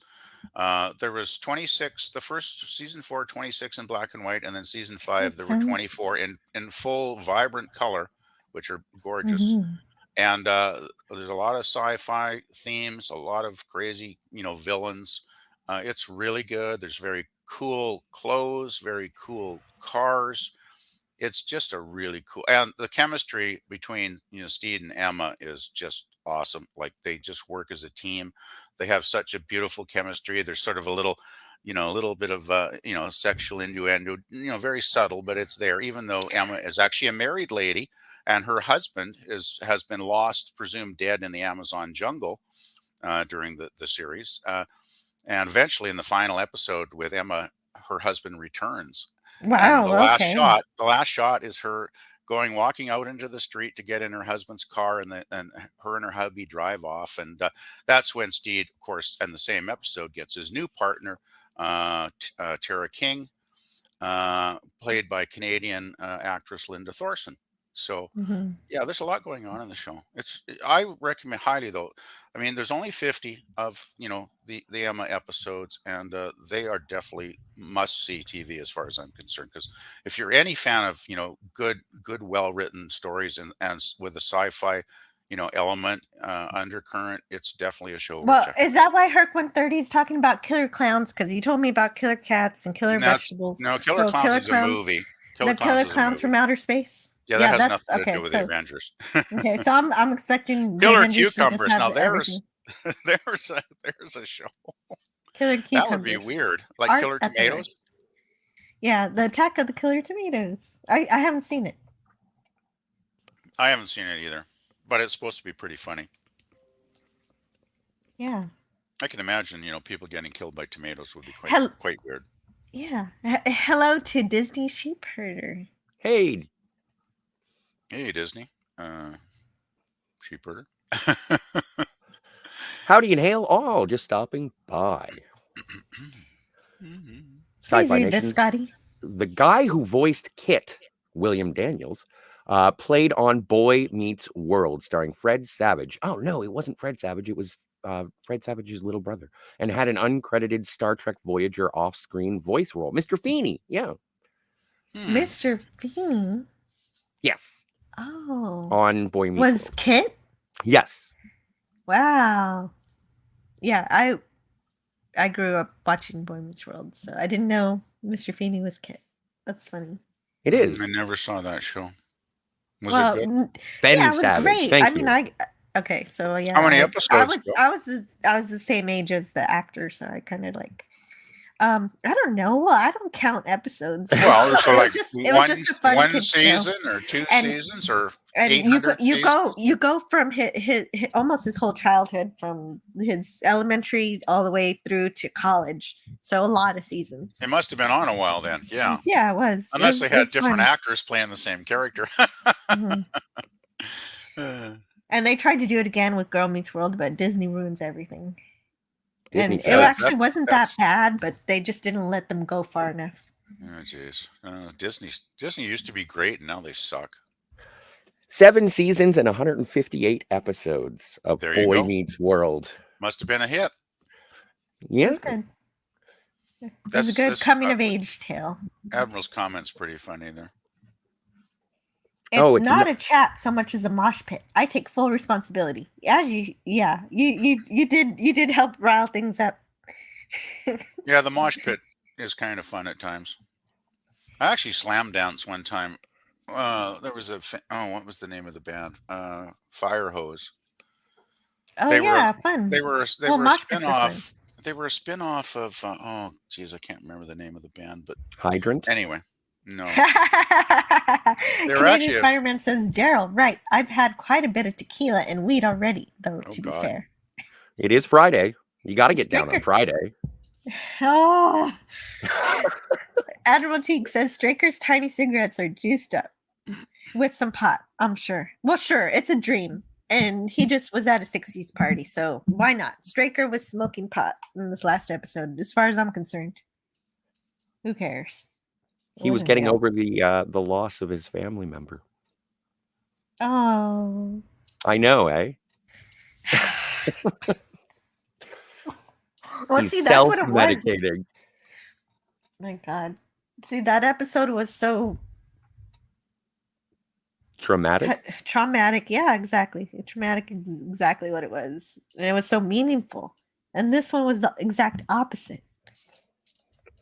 Well, and to be fair, the reason that I couldn't opted out of watching UFO, aside from me being completely lazy, is that yesterday I got my brand new Star Trek Voyager box set, so I rewatched Caretaker. Wow. Ooh, okay. Yeah. Oh, but Kes. But yeah, whatever. I like Kes. I don't like her I never that cared much. for Kes. I mean, her character never got developed into anything, really.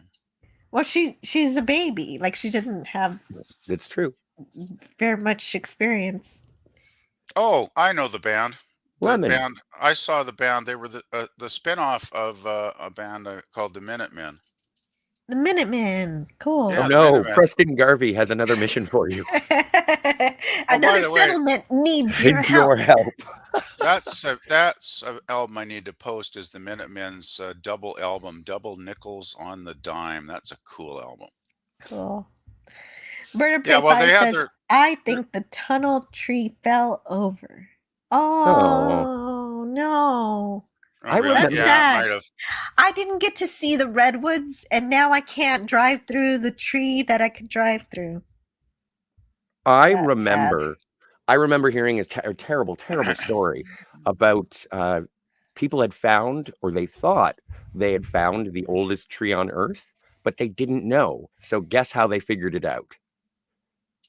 They didn't chop it down to They count cut the it rings. down to count the rings, and they were like, yes, we just killed the oldest tree. Those stupid motherfuckers. Wow. I know, Wow. right? Wow. I get angry about nature. Well, it's okay. It's Friday. You're allowed to swear on Friday. It's my show. I could swear on TOS if I wanted to. It's true. You can swear whenever you want. I don't know what I'm thinking. Hey, I just found it here, guys. Just want to interject for a minute. My time I saw Fire Hose, and it was the late '80s when I was at art school.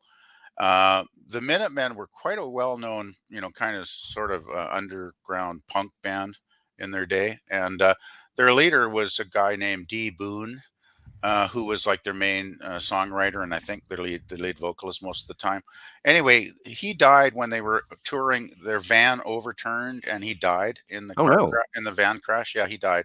And then the two, surviving members of the band that survived the accident, the two of them went on and they formed Firehose in 1986, and that would have been a few years after that when I saw them. So I felt pretty cool seeing, a band that had a legacy that, were once two of the three members, of the Minutemen, because the Minutemen are quite highly regarded, as like hardcore punk.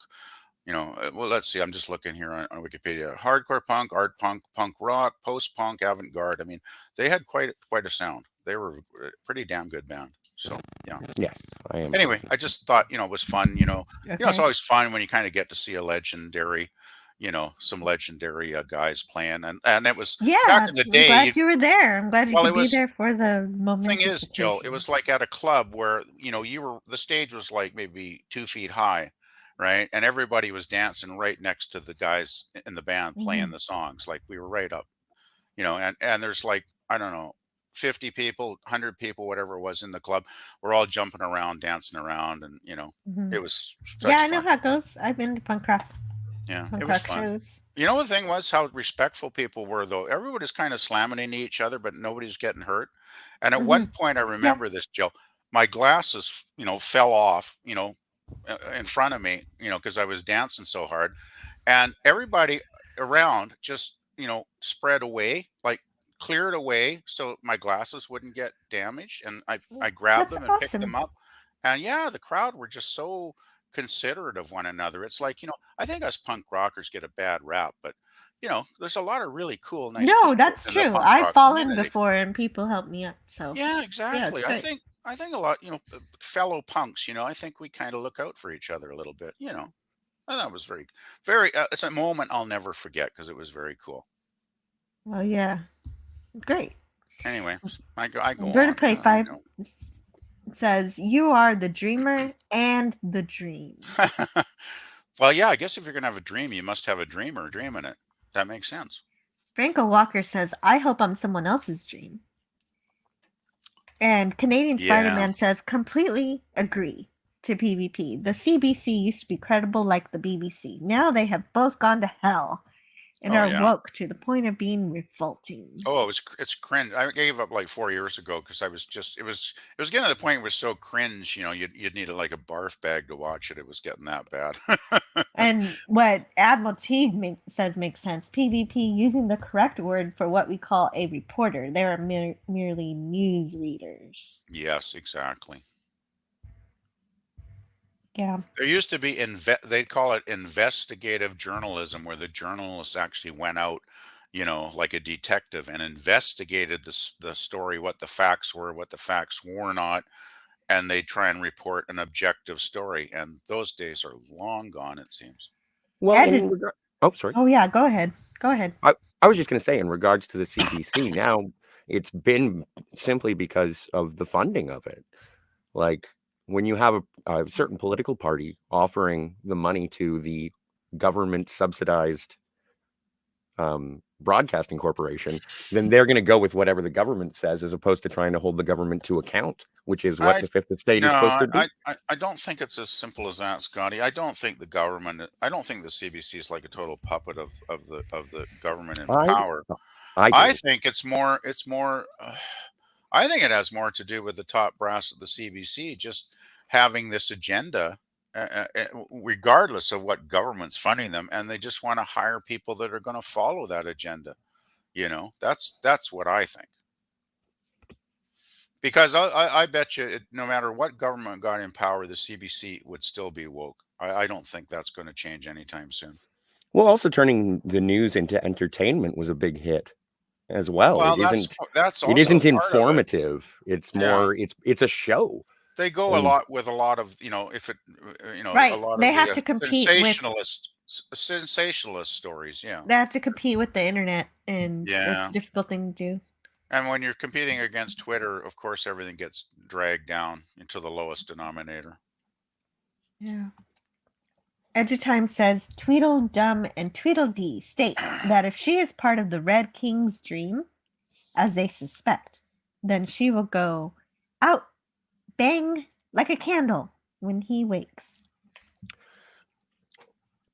One pill makes you larger, the other pill makes you small. And the pills that mother gives you, they don't do anything at all. That's a great song. Mm-hmm. Well, yeah, I read that chat because I really like Alice in Wonderland. I know it's also. Have you listened to Jefferson Airplane's song White Rabbit, Jill? Of course. That's a great song, isn't it? Mm-hmm. What is this FM radio you speak of? They were a good band in their day. I wasn't a huge Jefferson fan, but they had some good songs. They really peaked when they turned into Jefferson Starship. Well, I think some fans might disagree, but that's why I said it. Yeah, I think Starship probably had a few decent songs. I don't know, but we built this city. Come on. Well, that's a song I've heard too many times, and I don't never need to hear it again. Look, Donnie Pearson's here. You're phenomenal. Donnie. Hello. He says, hello. Hope everyone is well. I'm once again revisiting the 2017 movie reboot of the Power Rangers on Amazon Prime Video, among other things. Nice. I know the movie was a dumpster fire to some or most, and I think that's fine. But trust me, the score by Brian Tyler is what I love that movie for the best. Speaking of Power Rangers, 33 days more till the Netflix 55-minute special, Once and Always. 3 days since its recent trailer debuted. So hyped. I did see that on YouTube, Donnie Pearson, and I thought that you would be excited.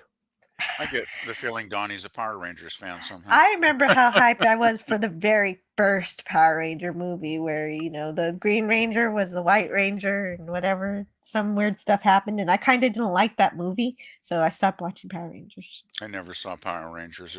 I was a little too old, I guess, to get into it. Yeah, I was off to college by then, so. I was, I was 7. I was in art school probably around the time it started. It was 80s show, I think it was? No. 90s. It was 90s. Oh, well, I was definitely too old then, yeah. I was well into my 20s. I probably into my 30s by the 90s, I can't wait to turn 30. It'll be well fun. Into my 30s. Years go by too fast. I'd run around the playground and pretend I was. I had a pterodactyl robot. Did you have a Power Rangers costume, Jill? Did you dress up as the Power Rangers in Halloween? I should have, but I never did. There's still time. No, it's too late. I'm not a fan anymore, really. No, but you got the kiddos. You could always take the kiddos out trick or treating, and they could dress up, and you could dress up as a Power Ranger just for fun. Okay, that's a silly idea, maybe. No, it's not. It's just I like my Starfleet uniform. Oh, well, that's cool. Yeah, of course. Totally. I should know. I should have known. Sci-Fi Nation says that was how her species aged, Admiral Teague. She was 10. What, we are at 70 or 80. Wait, what are they talking about? Tess. Yeah. Tess. Oh, right. Exactly. Yeah. But still, no matter how she ages, she only has a certain number of years of actual real world experience. How does that work? I don't know. Grilla's Random Thought says, Jill swore, so I'm buying a lottery ticket. That's actually not a bad idea. I hope it's fruitful. Admiral Teague says the oldest known tree in the world was in Florida, left unguarded, and some meth head burned it down by mistake in 2012. Gotta love Florida. Florida man. Yes. Down the oldest tree. Wow, people really are kidding it. Well, they cut down the oldest tree. I thought they cut down the oldest tree. Now they burned it. I'm not sure what's going on. All of these trees massacred, cut down in their prime. Franco Walker says, holy crap, Jill. I've never heard you swear before, but I agree with you. And Dining is mighty and morphin like a Power Ranger. I'm glad to hear it. Mark Harkness says, or did. Oh, wait. Sorry. I was excited. 9 was considered the upper limit. The doctor performed a procedure to extend her life, and that had weird repercussions. I remember the one where she ages backwards. That was I kinda remember neat. the one where she has long hair and she's a mother. Yep. And then there's one where she Did that comes even back and happen? she's like on. I don't think that one happened. I think that was an alternate future. But I'm looking forward to going through because it's so. Oh yeah, and then she comes back and she's batshit crazy. She's batshit crazy. I hate that episode. I like it. Admiral Teague says, I'm a punk rocker, so not all of us are nice. Well, you're nice to me, Admiral Teague. No, I never said everybody was nice. It's just like I don't want to generalize, but I think a lot of punk rockers are pretty cool folks. Yeah. Sci-Fi Nation says to Admiral Teague, granted, it did give off pedo vibes with the whole Neelix thing. Oh God. At the time, I was just enjoying the show and not thinking about real life BS while it was on. Exactly. Yeah, I never quite made that kind of connection with I did. the Neelix thing. But the thing was, I just found Cass such a boring character. I didn't really care either about anything to do with her. She just always seemed like she was kind of in the background, and most of the time, she just didn't seem important to the story, at least as far as I can remember. I liked her best when she was working with the doctor, but I think that's just because Robert Picardo elevates everybody he works with. That's true. Yeah, those scenes were pretty good, I have to admit. Yeah. Picardo was probably the best part of that series, really. Ooh, I like Tuvok. I never cared for Tuvok. He was Tuvok's okay. great. I love Vulcans in any form. Yeah. Oh, okay. Next to Spock. Real next Vulcans. to Spock. I'm sorry. Next to Spock, he's just not quite there. He's It's all right. speciest. I just am such a big Spock fan. It's like no other Vulcan's ever going to compare to Mr. Spock. Well, Not no, even of Dr. course not. Solar? I don't see how you could have anything against Dr. Solar. No, I don't have anything against any Vulcan. I mean, Vulcans are cool, but I just, it's just like if you're going to be a Vulcan, you got big shoes to fill if you're going to be compared to, if you're, following in Spock's, footprint, so to speak. Speaking of actors not living up to the characters, Mark Harkness says, and Gwyneth Paltrow is nowhere near as smart as Pepper Potts. If I blamed the character for the actor-actress, I'd never watch anything. It's true. That reminds me, I have to go to the post office and pick up my candle from Goop. Candle? Gross. Yeah, I know, right? It is gross, but I want it. I want to light that candle and watch Iron Man movies. Is that so wrong? I don't. Yeah, it is. Okay. Are you turning into a hippie or something, Scotty? Are you going to light the candle? Light some incense to go with it? I can't believe people bought those things. The candle does give off an aroma, though. Oh, does it smell like a certain substance? No, not a substance. I forget what exactly they call. I don't want to say it. I have no idea what the hell you're talking about, Scotty. Just look up Gwyneth Paltrow candle and oh no, things catching on fire. It doesn't smell. It exploding. Yeah. So it smells like Gwyneth Paltrow? Yes. Darius tricked me into looking this up one time. That's I'm weird. not doing it again. Mark Harkness says, does not mean I won't call out the actor though. Mm-hmm. I've had my battles with actors before. Really? And only one is actually like an actual, like, I'm not going to watch any of their performances again. Really? Oh, yes. Just drop a one name there? actor.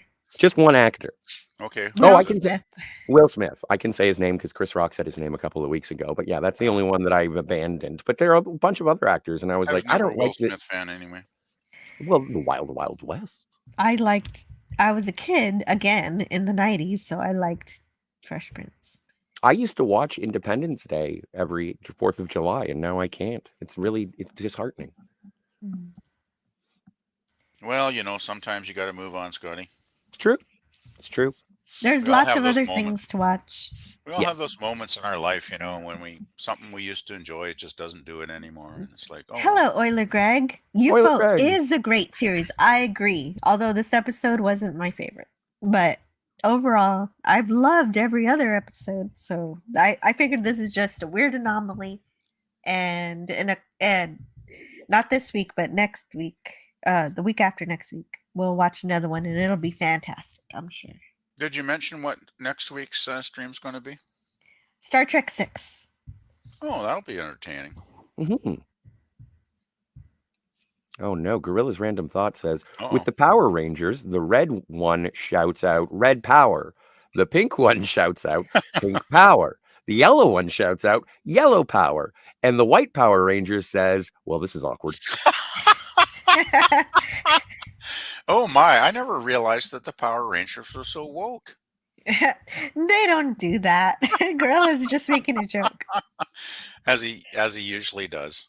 Yeah, because there's also a Black Ranger. That's a good one. That's a good one, Gorilla. That's a real good one. Oh, and Donnie Pearson says, speaking of First Contact, my fellow YouTuber Chris Siddall will do a live stream this Sunday as he does a score recreation for that TNG movie's end credits theme by the late Jerry Goldsmith. Wow, that's a great way to celebrate Leonard Nimoy's birthday. True.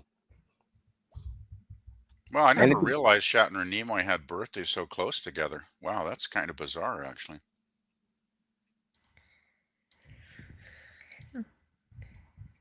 I wonder if they celebrated together their birthday. It'd be nice if they did.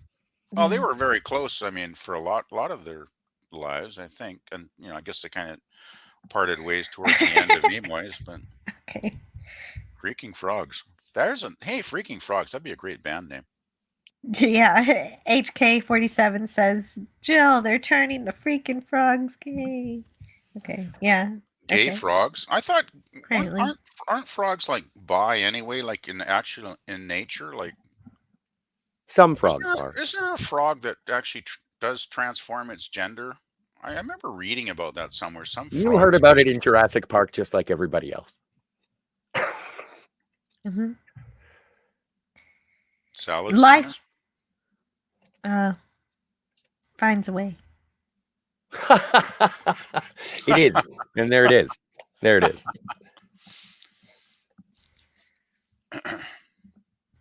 Admiral Teak says, that's upsetting because people always say I look exactly like a white Will Smith. You've mentioned that before, and I wish I could see the resemblance, dude, but I haven't. No, me neither. You look like you. Yeah.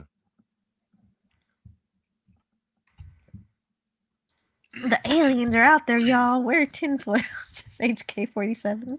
Way ahead. Welcome to my chat. Hostman Socrates. Hey, hello, Max Redstone. Hey, Max. He says, howdy, everyone. I've also lost my like for Will Smith. However, I still enjoy that original Fresh Prince. And yes, I have a surprise for that, but I'm going to make it before I announce what it is.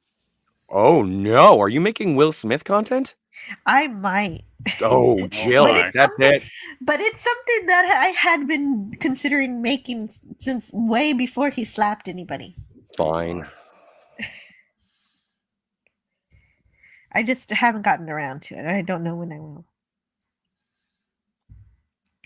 Bish and reptile gender swapping happens all the time, says Max Redstone. And that's why no one ever says, OMG, I wish I was a frog. Well, it isn't very easy being green, from what I understand. Okay, Will Smith looks like a white Admiral Teak. Just keep your hands in your pockets and don't slap anybody. Mm-hmm.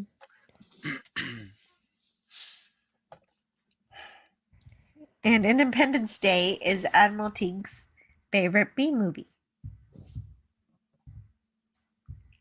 And maybe someday I'll let go of my despising nature. I will let it pass, and I will watch Independence Day on a July 4th eventually. One of these days, you will learn to forgive. One day, but not not today. forget. Yes, exactly. We do not forgive or forget. Chancellor Gowron has just withdrawn from the Khitomer Accords.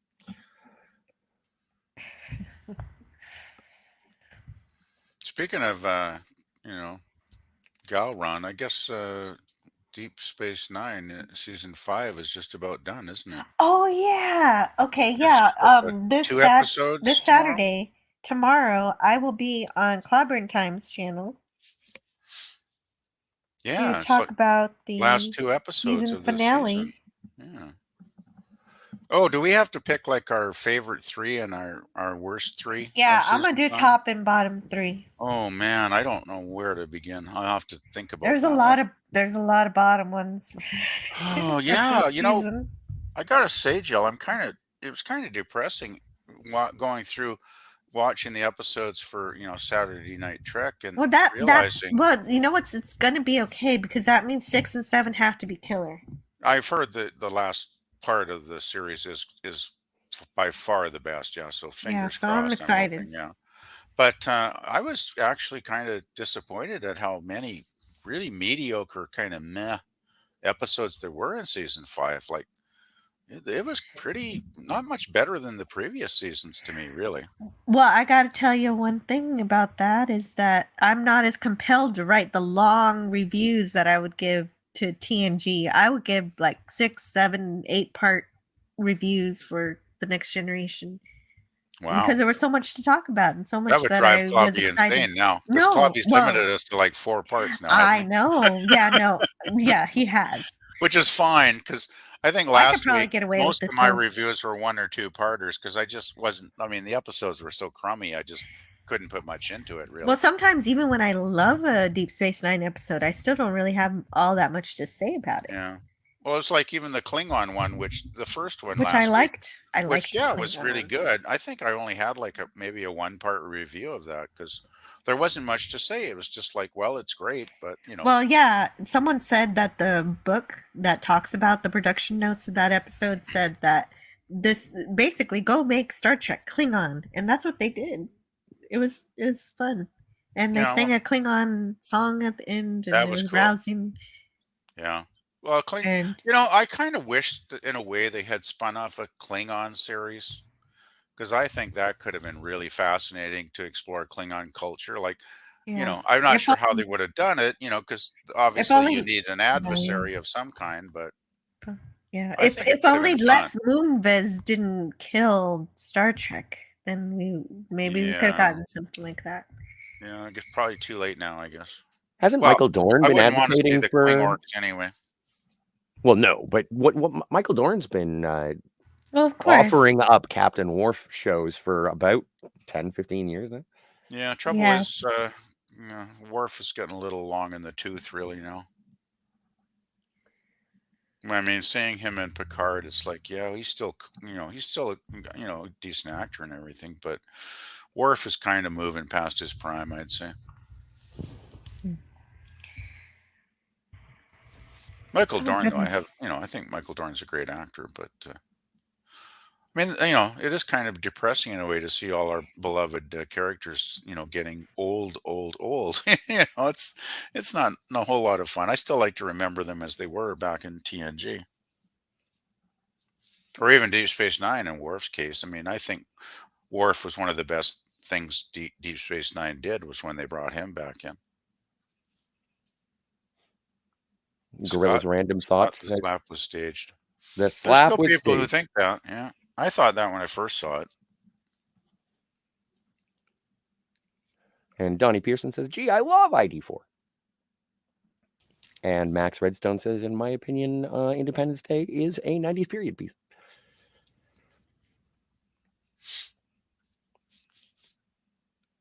Max Redstone says, "Why did Chancellor Gowron withdraw from the Khitomer Accord? He wanted to get into a Khitomer Camry." Little car humor from Max Okay, Redstone. I did laugh at that, but I didn't realize I was muted. Oh well, that was a good joke. Yes. Mark Harkness, you are correct. Come on, Trials and Tribulations, people. I know. I love that episode. That was a great. If the series could have maintained that level, it would have been a classic for sure. Yes, That was yes. great. So that makes up for right. That's going to be my probably going to be my number one tomorrow. Oh, totally Spoilers number for one. tomorrow's show. Totally my number one by a mile. Mile. It might be the best Deep Space Nine episode overall. Well, it'd be in my top 10 of the whole series. I'm thinking, just I mean, I will reserve that though until I see season 6 and 7. But it's definitely right, because a then there's contender. also in the Pale Moonlight and stuff. Yeah. Well, we haven't really got into the Dominion War yet, have we? So that's going to be very interesting. Well, the Dominion's going around and killing people, but it's just like they destroyed all of the Maquis, and I guess nobody cares all that much about them. Yeah. Well, the Maquis were so underdeveloped. It was hard to care about them, quite frankly. Exactly. Yeah. That was a missed opportunity. The Maquis could have been more interesting if there had been some serious thought put into, what they actually represented. But oh well. It's all history now. HK47 says that he's trying to do some Mandalorian reviews, and it's a little tough when no one gets the reference because your name is so convoluted. HK47, is that a reference to Knights of the Old Republic? Isn't that one of the droids in Knights of the Old Republic?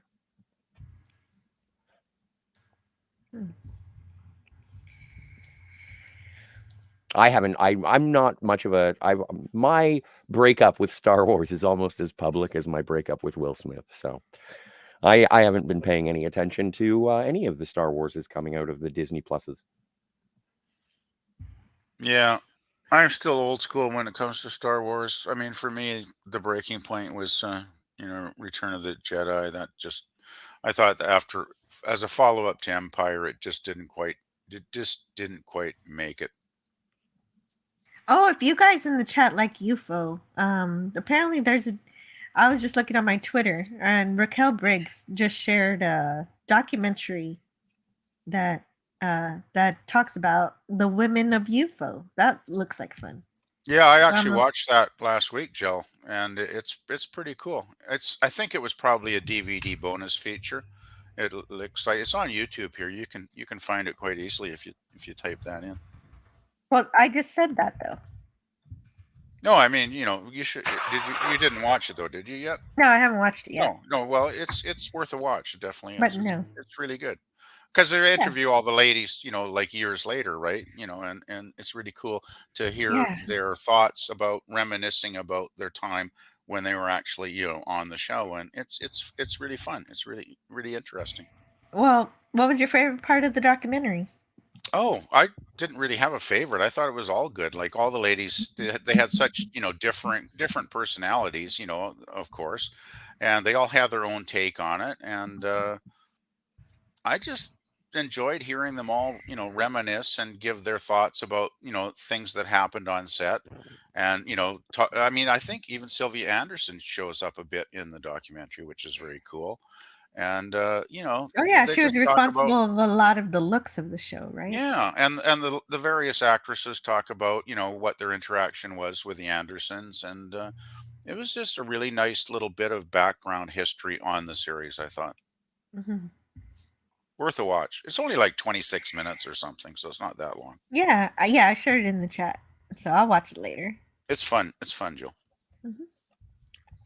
It's Friday. Uh-oh. Now my phone is going crazy. Where is it? Not attacked. Emergency broadcast system? That's terrifying, especially considering what's going on in the world. Please, Jill. Alert. Yes. This is a nuclear attack. Take cover.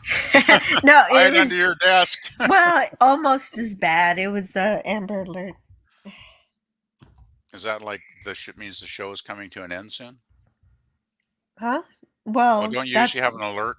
You have a timer when it's like, you're right. I got about 10 minutes. Yeah, I kind of figured it's coming up to that time. So. Well, yeah, at this point, I'm just looking at Twitter. Thanks. Well,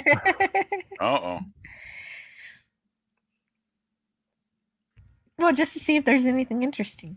Canadian Spider-Man says. I guess when you do get an emergency broadcast signal, you should check Twitter. I haven't signed into Twitter yet today, but I probably will. This is not a drill, says Franco Walker. As for DS9, I'd watch anything Season 5 had to offer just to see Dax in the classic uniform. 100% agree. And you know, that episode just makes me so happy. I'm just so happy the whole time watching that one, so I understand. It was cool seeing all of them in classic uniforms. It was so well done. It was just a great. I mean, it was so seamless the way they integrated them into the old footage. Right? It was just, it was pretty much perfect, really. Well, yes, and I love how Cisco gets an autograph from Captain Kirk. Yeah, that was cool. Such fun. And yeah. Canadian Spider-Man says, that is right. No kidding, at ScottyR37. Alerts can't be taken too seriously these days. Oh, I missed everything you said, Scotty, at that point because I was fiddling with my phone. Oh, yeah, the Tribbles episode. Yeah, so that's the highlight of Season 5. Absolutely, yeah. Mark. You hit the nail on the head there. Which one's better? Which one do you like better? And I think I know the answer to the question, but which do you prefer? Trials and Tribulations or Take Me Out to the Holosuite? Oh, shit. Trials and Tribulations. It's a good answer. There is no wrong answer. I haven't seen the other one. Oh, but the other... What? You haven't seen Take Me Out to the Holosuite? That is such a wonderful episode. Okay. But you know what? I guess just wait. Just wait. Because you're going to watch it. You're going to watch it. That's on Deep Space Nine? Yes. You're gonna see it. Well, I haven't seen the last few seasons. I mean, I'm not remembering a lot of these episodes. Yeah, just wait until Saturday Night Star Trek because it's such a good episode. Yeah, I never saw the last 2 seasons, Jill, so I'm really looking forward to it, actually. Neat. It'll be a first-time viewing experience. Oh, my. And hello to Alan Trioscillator. Ahoy, Alan. And DJ Ronnie G in the hizzle. Hey guys. And howdy, Steve. Rancor. Wow. Everybody's rolling in as I am almost going to leave in about 7 minutes. But thank you for being here. Don't forget to share, like, and subscribe. Yeah. Yeah, hit that like button. I'm going to hit it right now. There you go. Hit the like button. I hope you guys enjoyed my 15 watchers right now, Jill. About the UFO episode.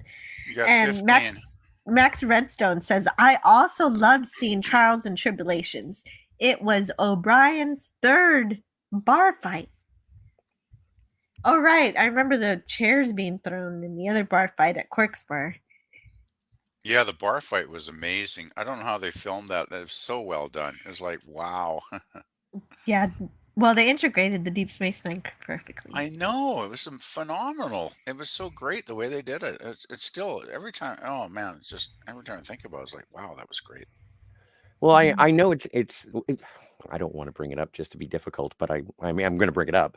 That was the moment that I was like, wow, Miles really does love Keiko, because that's like one of the offhanded things that's like, I can't believe it. I lied to Captain Kirk. I wish Keiko were here to see that. And I was like, maybe I should like Keiko too, because O'Brien seems to really like her. Well, you know what, Scotty, though? I've been waiting for like an hour for you to be difficult, so I'm so happy now. Thank you. Yeah, I got to say, I'm a bit disappointed today, Scotty. You haven't been difficult at all. You've been very, very genial. Well, I'm doing my best. I don't want to be a jerk. It's just sometimes in my nature. That was a joke, by the way. Thank you. A good bar fight's always entertaining in a TV show. Yes. I still remember Westerns when they'd have the bar fight, and those were always fun. Oddly enough, I can't remember if there was ever a bar fight on Cheers. Oh, what do we get? I don't think so.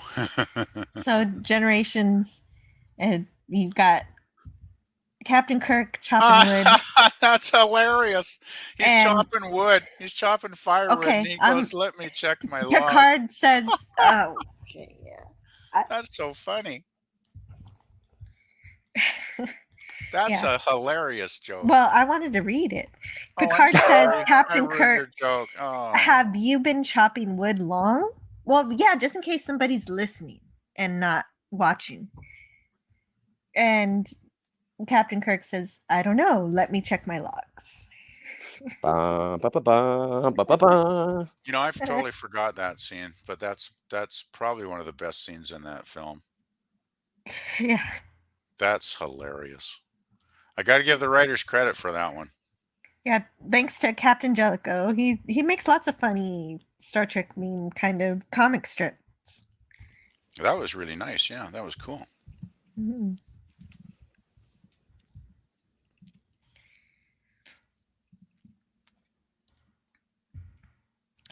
And Canadian Spider-Man says, "Excellent to see you guys streaming so lively last night. Yes, because Rancor Steve has a Thursday show, his Manorama. And hail to Gary Ambrosia. Hey, Gary. Great Hey, to see Gary. you." Mark says, "Worf ready to kick Klingon arse for insulting the honor of the Enterprise." Yes.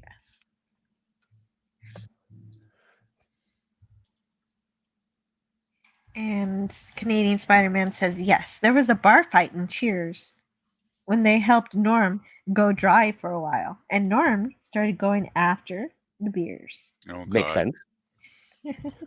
Yeah, I Just can't give see me a Norm beer. staying away from the beers for too long. Well, I mean, that's kind of a weird plot. You're going to a bar to not drink? Okay. Hey, Jill, the owner of the bar, you know, what was his name? What was the character's name? Sam Malone. Sam Malone, an ex-baseball pitcher, was his career was ruined because he drank too much, and then when he sobered up, he decided to buy a bar and be the barkeep. So, go figure, right? Well, that's different because he's making money, and it's good. It's good to not drink your product. So Yeah, it but makes he's got his sense for temptation there someone. every day, right, in front of him. Mhm, So I thought that was always an interesting plot point to the series, mhm, which was kind of cool because it made it a little bit more complex than a simple comedy. mhm. Because his backstory was kind of dark, right? Mhm. Yeah, yeah, that's true. That does give it some depth. Mark Harkness says, "By the way, the marriage between O'Brien and Keiko was the second on-screen wedding for actress Rosalind Chow, earlier playing Klinger's bride, Soon Lee in MASH." True. MASH was great. MASH was a great series. And Donnie Pearson wants to binge watch Cheers. I would say go for it, Donnie. Cheers is really, really fun. I have a friend and he has cats, and all he to keep the cats company, he just leaves Cheers playing on his computer all the time. Really? Yep. And the cats are Cheers fans, are they? They dig it. Yeah. Cool. That's Well, pretty far out. is that the same cat who was watching Commando? No, that was a different cat. That was a Okay. different cat. Oh, there's so many cats on here on YouTube. Well, yeah. Did I tell you about the one channel I watch where a guy vacuumed his cats? Huh. And the cats loved it. It was pretty funny. Yeah, the cats really were enjoying it, it seemed. I'm a big fan of that one YouTube video of a monkey washing a cat. Can't get enough of that. Monkey washing a cat. Wow. Yep. Just punch it into YouTube. It's a blast. Wow, that's something. There are some entertaining cat videos, I gotta say, even though I don't generally watch that kind of stuff, but every once in a while it's kind of fun. Just take a little break, from the seriousness of life. So I guess that's what we're ending the show on. Is a monkey washing a cat? Why not? Hey, there we go. I don't think the sound matters, right? I don't think so either. Wait, can you turn up the volume a little bit? Don't get a copyright strike from the monkey union. It's got to be public domain music. But yeah, this goes on for, Anyway, that's a Just to cat. be safe. That's a monkey washing a cat, everybody. Thanks for tuning in. Don't forget to like and subscribe. I hope you enjoyed this review of UFO, the Ordeal. What better way to end a review of an episode of UFO that was all a dream after all, and nothing in the episode really mattered except that Foster drank a little too much and had a bad dream. See, I really like these Gerry Anderson special effects. Yeah, you can tell the cat is not bothered by being washed. By a monkey. The monkey's being very gentle. Oh, Jill, Yeah. No, usually a posted cat doesn't like to be washed. I This one's just okay post with it. I just posted the vacuuming cats video in the private chat if you want to post it. If you want to show it. It's pretty funny. It's pretty crazy. Oh. Oh, okay. Yeah, And then it doesn't culminate into anything. It's just the loop. It's great.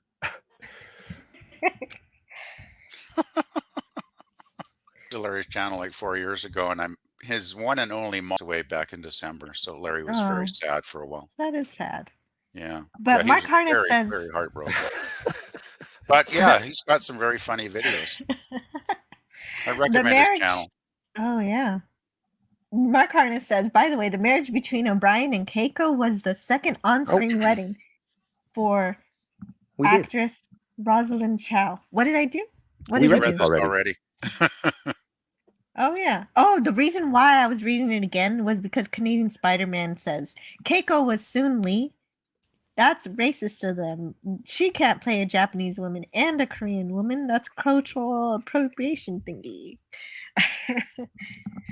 And I know Canadian Spider-Man's just joking because that's just the thing nowadays that people do. That they say that you have to act your background, and that doesn't make any sense a lot of the time. I can't eat spaghetti anymore because I'm not Italian.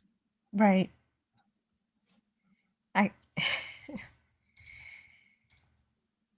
DJ Ronnie G says, that's mad funny. I was thinking about giving my turtles a small TV. This is great.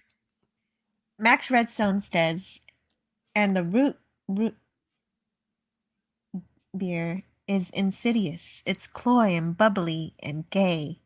Then we'll have some fun with Section 31 at the old ball game. And the root. Oh, okay. I get it now. It's to that song. And the root beer is insidious. I tried. It's cloying and cheerful and gay. As a baseball fan, I do appreciate that joke. Well, I used to be a baseball fan when the Mariners were good 20 years ago, but they've sucked since then. So, yeah, I don't watch much baseball anymore. Edge of Time, this is news to me. Don't forget, kids, monkeys steal puppies. What? Snoopy, run. My goodness. Eric 130 says, I have a widescreen monitor. I put bids for cats on the left side and your show on the right side. PJ, wow. The toothless cat, loves your show. Wow, really? It's nice to have feline fans. Please like and subscribe to all the cats. To all the cats. The monkey went bananas for the new soap. Captain Infinity says that's better.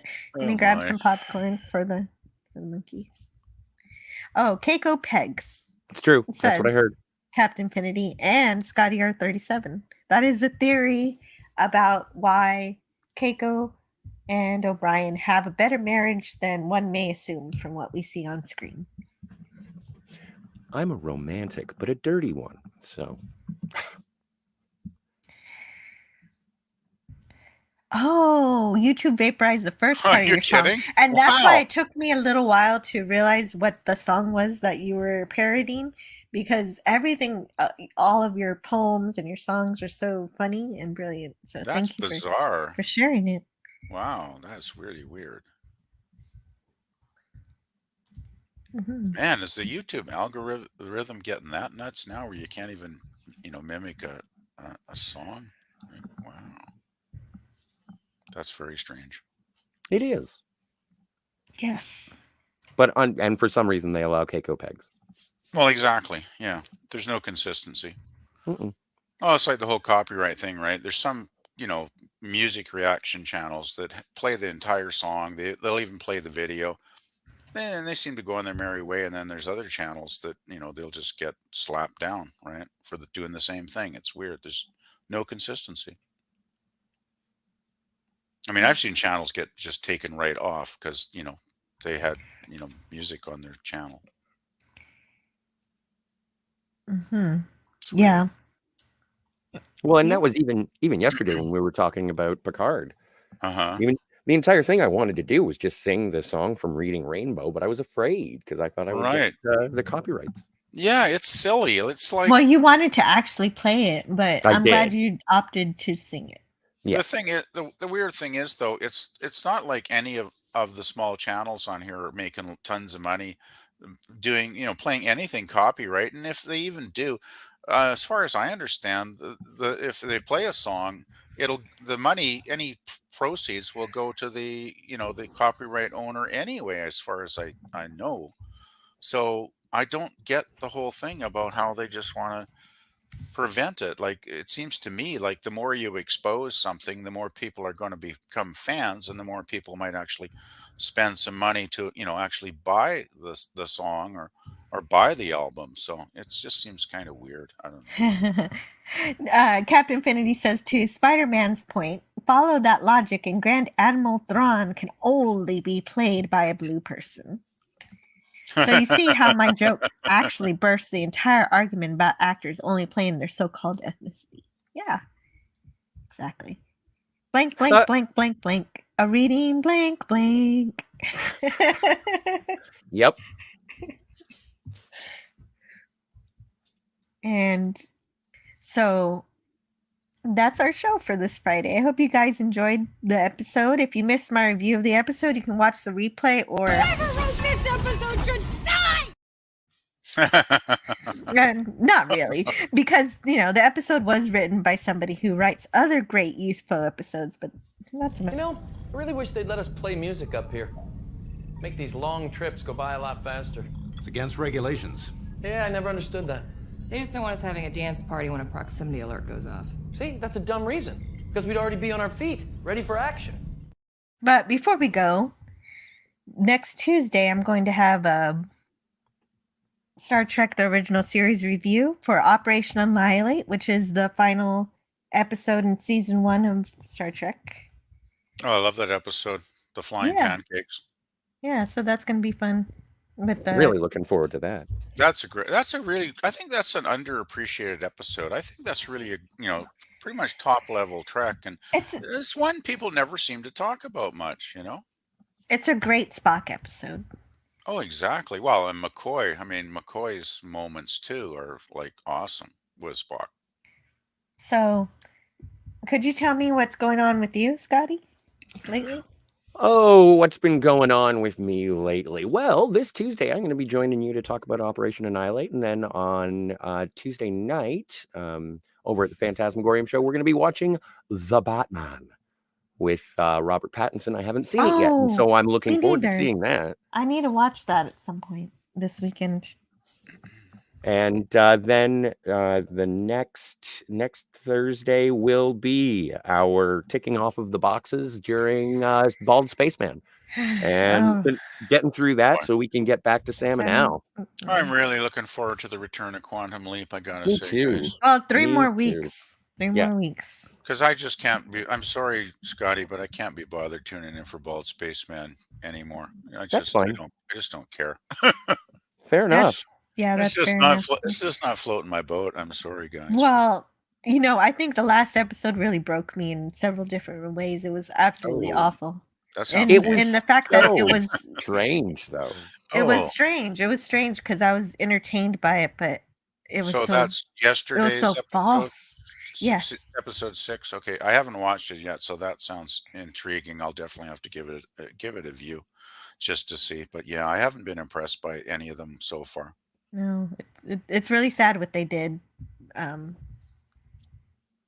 Basically, just desecrating Kirk and Picard and Data. Oh, they just and all of the ships. Well, if you're paying attention, you notice it. Oh no! Leave Kirk alone. Kirk rules. and then they insert this kind of entertaining heist episode in the middle of it to trick you into thinking everything's great. Oh geez, sounds convoluted. When we were and I get the pleasure of watching it with Jill, and we were watching it, and she was like, You were almost making tribble noises, and I was like, wait a second, hang on. Are you enjoying this? And you were like, kinda. And I was like, oh my God. And that is the weirdest thing. That was the thing that broke me, because I'm the one who wants to like it and you want to dislike it. And it didn't do anything for me, but it was actually manipulating you, even though I knew I was being manipulated. It was fun to watch, but more because I was watching it and hanging out with you than the episode itself, which is still just a middling nothing from in my. But when I viewed it externally, outside of all of what it was trying to force me to feel, I realized everything was empty. Well, it's just like the other episodes. There's so much fan service, going on, member berry stuff. It's just like they're just trying to cater to us old school fans with, nostalgia. And it just does. It's like, sorry, boys, I'm not. But gonna at the buy it. same time, they're saying all that stuff you loved in the past belongs in a museum and put it away. We're doing something. We're recreating everything now. Well, but this was supposed to be the end of my episode. I don't know why I just started talking about that. I gotta go. Okay, let's go. Okay, but wait a minute. PvP, do you have anything you need to share? I put up on my latest playlist album. I put up Frank Zappa's album "Joe's Garage" Parts 1, 2, and 3, which is a very strange album. If you've never heard it, it's quite weird, but it's worth checking out because there's a lot of brilliant musicianship on it, and it does kind of have a sci-fi theme running through it, which is kind of fun. Oh, a sci-fi theme. Well, it's basically a dystopian future where the central protagonist, Joe, who is a lover of music, and he has like a basement band, they kind of rock out, just jam, and they're never going to make it as professional musicians, but they're just having fun as buddies. And basically, though, in this society, music has been deemed illegal. So Joe is actually a lawbreaker, and he goes through a lot of stuff because of that. And he gets persecuted, and wow, that whole story just in a it's album? amazing. Yeah, it's actually three. It's like Zappa put out the first album as a single record, and then Parts 2 and 3 was a double album. So there's actually 3 LPs worth. So well, if you're interested in that musical story, check out PvP's. Yeah, it's probably like a couple hours long, but it's quite a story. As I say, it has definitely a sci-fi theme running through it, which is a lot of fun. I do miss when albums used to tell stories. Oh, it's got a total story. Like Frank, it's hilarious because Frank Zappa himself does the voice of the narrator called the Central Scrutinizer. I'm running too long. I do have to go. I'm sorry. Okay. But definitely check that out. Yeah, it's fun. Anyway, indeed. I guess we're done. Let's get the hell out of here. Let's get the hell out of here. See you next. Bye.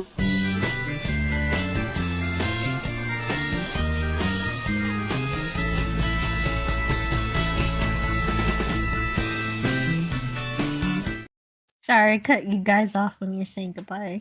No, I was just saying thanks to the chat. Bye, everybody. Have a great day. Enjoy your weekend. Bye. Yeah. Bye, have all you fun people. Yeah, have a great weekend, a great Friday. Later. Yeah. Oh, has the stream ended on YouTube, Jill? I'm a doctor, not a bricklayer. Not yet.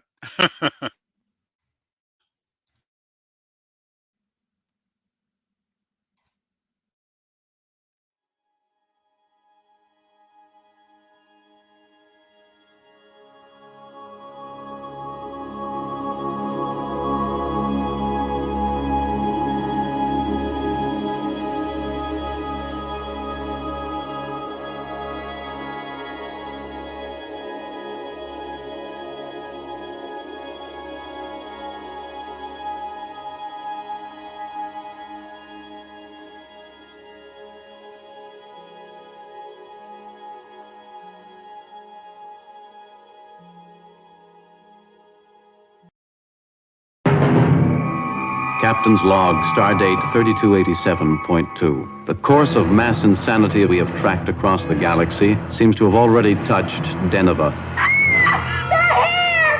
They're here! You have to tell us what happened to him. Things. Horrible things. Don't let them go any further.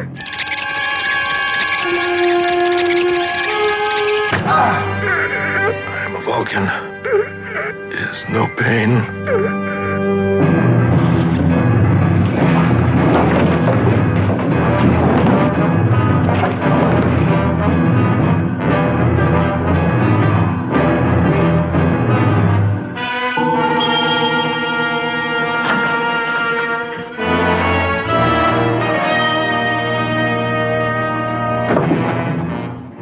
I'm also quite blind.